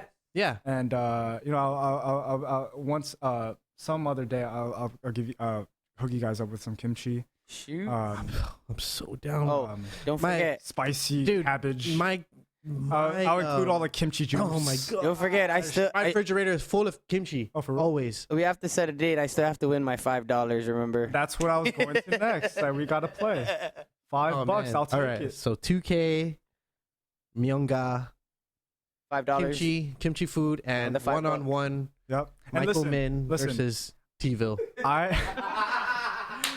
Listen. $5 on the 5 foot rim or the 7 foot rim. The one you can dunk. Wait, Hell yeah, I want to dunk at this guy. Fine, I'll go left-handed. Okay, shoot. Whoa, we have to tape. We're gonna have to tape your right hand around your. I got you. Around your. Shoot, I'm down. Okay. Okay. Anyways, one more thing. I know you guys are going to sleep, but no, we're not that old. We got somewhere to be. We got somewhere to go. Yeah, we got somewhere to go. But what was I gonna say? Oh yeah, so I'm going. So I just found out, or I decided for myself that I'm gonna go back to New York for the fall semester. So Okay. I'm heading back like late August, early September. Okay. So so since we're not even halfway there, I would love to be back. Of course. You're more than welcome back, man. You're more than welcome back, dude. And just the fact that we went 3 hours on our first meeting. Wait, we went 3 hours? Yeah, man. Oh. Just about. Okay. So halfway there. Yeah. Yeah. Just the fact that we went this long on our first meeting, dude, tells you a lot about, the conversation that we had. Yeah. And it's cool. And I'm appreciative of the things that you have shared on this podcast. Bro. Yeah, of course. I always try to be transparent and open and honest because it's who I am. I'm not afraid of who I am. I'm not embarrassed about any of the things I do, what I represent, whatnot. So yeah, I'm glad I made 6 new friends today. And you're welcome to go with us wherever we're going. So you're officially part of the cluster. I'm pretty sure you had to get tested before you left. Before I leave? No, before you left New York, did you get tested? No, so I left at a good time where So you've been here since March? Mid-March, yeah. Okay. So so I came here like literally the day before the lockdown happened. Oh shit. Really? Yeah. Like March 15, 16, something like that. Yeah, literally the day before. Yeah. Maybe, I don't know. Very possible. Maybe. Did you go to Hawaii? Go through Hawaii? Oh shit, me too. Yeah, maybe it was like a day apart. Yeah. But yeah. She came in on like a Tuesday or some shit like that. Anyways. How do you remember like what day it was? Hey man, I'm telling you, dude, my memory's all Do fucking... you even know? My memory's surprises me myself. Oh man, that's one thing I wish I had, but it starts off with trying to remember people's names. Yeah. Make it a thing for you. Yeah. One thing that people really appreciate that surprises people and catches people off guard is when you remember their names. That's a great life skill. Yeah. That's a great fucking life skill. Yeah. Like you remember people's names who they would think that you wouldn't even give a fuck about them. Yeah. You remember their name like, oh, well, hello. Like you remembered me. Yeah. Mean, before I found out it was actually in a book. Jim Quick? No, it's it's a book over there. I can't remember how to make. The author's not Jim Quick. What's the top one there, Jer? How to make friends and influence people. Right. So Teddy Roosevelt, he was known for remembering people's names. So if you remember who Teddy Roosevelt was, he was actually handicapped. So they had to special. Yes, that's they true. had to like make his car special. The president's vehicle had to be custom made to suit his wheelchair to fit in the car. Yeah. And so the mechanic who did it, who customized his car, just customized his car, met Teddy Roosevelt, went around his way. Well, Teddy Roosevelt went home that night, wrote a letter to him with his name in it, and sent it to him. Yeah. And it kind of shows you the impact that it makes on people when when you remember their name Yeah. in whether it's a big or small thing, whether you matter or don't matter. It's the small things in life that matter. Right. Make them So respect. it's one of those things, and I'm glad I read it in that book because I was like, oh shit, this is something that I've been trying to practice to do lost since art. I was fucking 20. Yeah. You know? Yeah. No, think about it, right? He's a president. You can't even imagine how many waves of people cross his path. And you remember someone's like just an average person's name? Like, come on, you got to give it to that guy. Right? Yes. Yeah, something to be credited for. Yeah. Right. Right. So, anyways, let's. Sorry, I was gonna have a right after this. Okay. Hold on. I have a super secret method of remembering people's names. There's actually two of them. Yeah, you say it 3 times while you're talking to them. Okay, fine. We're ending the podcast right now. Okay. The other one is just back up from the mic just a little bit. The other one is when you meet someone, right? You say it 3 times or whatever, and then after you do that, you try to remember someone who you know who has the same name, and then you connect the dots. Right. So like if you have, did you guys just say this? You guys have an uncle or a brother the same name, like you just like, so if I met someone Michael, like my mom's brother's name's Michael, so I'll always remember your name's Michael because I just think of my mom's brother. So that's how you remember. Associative. Yeah, exactly. Right. Your memory works with association. And then you'll always remember that. You'll always remember that guy's name if you can identify, face. Yeah, like you have to be able to identify face though. Yeah, like how are you gonna forget a guy who like randomly like pisses in the middle of the living room? Like if you just met him, and he just pulls his pants down and just pisses in the living room, you would remember him. Like holy fuck, you would remember him. Associate his name with, whoa, that's the guy who pissed on the floor. Yeah, or you might not remember his name, but you're associating with like an experience. Like, I know that guy because he pissed in the middle of the floor. Right. That was all. Thank you guys. No problem. That was an odd example too. The things that go in my mind. The piss on the floor. It's okay, man. I worry about myself. Yeah. But yeah, thank you, dude. Thank you. I won't forget your name because we just spent the last 3 hours talking to each other, dude. And it's cool. And thank you for even messaging me to want to come on this podcast, bro. I'm very appreciative of it, despite of what you think of this show. You know what I mean? Yeah. Like I said, it doesn't happen often. So when it does happen, I entertain it because something always has to come good out of people who want to share something. Yeah. Right. Yeah. So I want to thank you. I'm gonna shake your hand with my left hand, and this is a COVID times handshake. Yes, sir. I'm negative for COVID. I think I'm negative. Oh shit. Yeah. We're gonna have to talk after this. I'm 50-50, and Tony leaves the room. Yeah, you gotta jump the gun. Take some courage. Yeah. No, but seriously, dude. All jokes aside, I had a great conversation with you. I'm happy you were so honest, especially like I said, young people, and I get it. Young people today probably are more honest than young people when I was young back in the day, right? It's a more open society. People are more freely share things about themselves, but just the fact that you can come on a platform like a podcast and share the things that you did. Right. Thank you. Yeah, man. So much, dude. I honestly, this is one of the best things I've done while I was here in quarantine or this whole pandemic. Yeah. Seriously, my adrenaline was rushing. I threw up in Circle K. I'm starting to believe that you really did. No, I didn't. I was kidding. Man, how many times was that? 5 times did I count? He fucking actually did. No. In the middle of Circle K or on the side? Yeah, we're gonna go find it. I almost made the restroom. That's outside the restroom. That's outside. Yeah. But thank you, my man. Yeah, dude. And let's do it again before you leave. Yes, Let me know before you leave, and we'll get it in. Yeah. And shoot the shit some more. And anything else we got? You wanna push anything? Follow you? How can people follow you? I'd like to make some shout outs. Yeah, people that you train, and whatever. Yeah, the floor there's is a million yours. people I'd like to shout out, but since these people specifically asked me to shout out, you greedy fucks. It's gonna be my friend Marco Margione from Youngstown, Ohio. Man, this is just too much. And then of course the guy who just cut my hair yesterday, Pablito. that fucking sweet dude for the fucking I'm podcast. telling you, man. When I told him that I was going on your podcast, he took like all his time.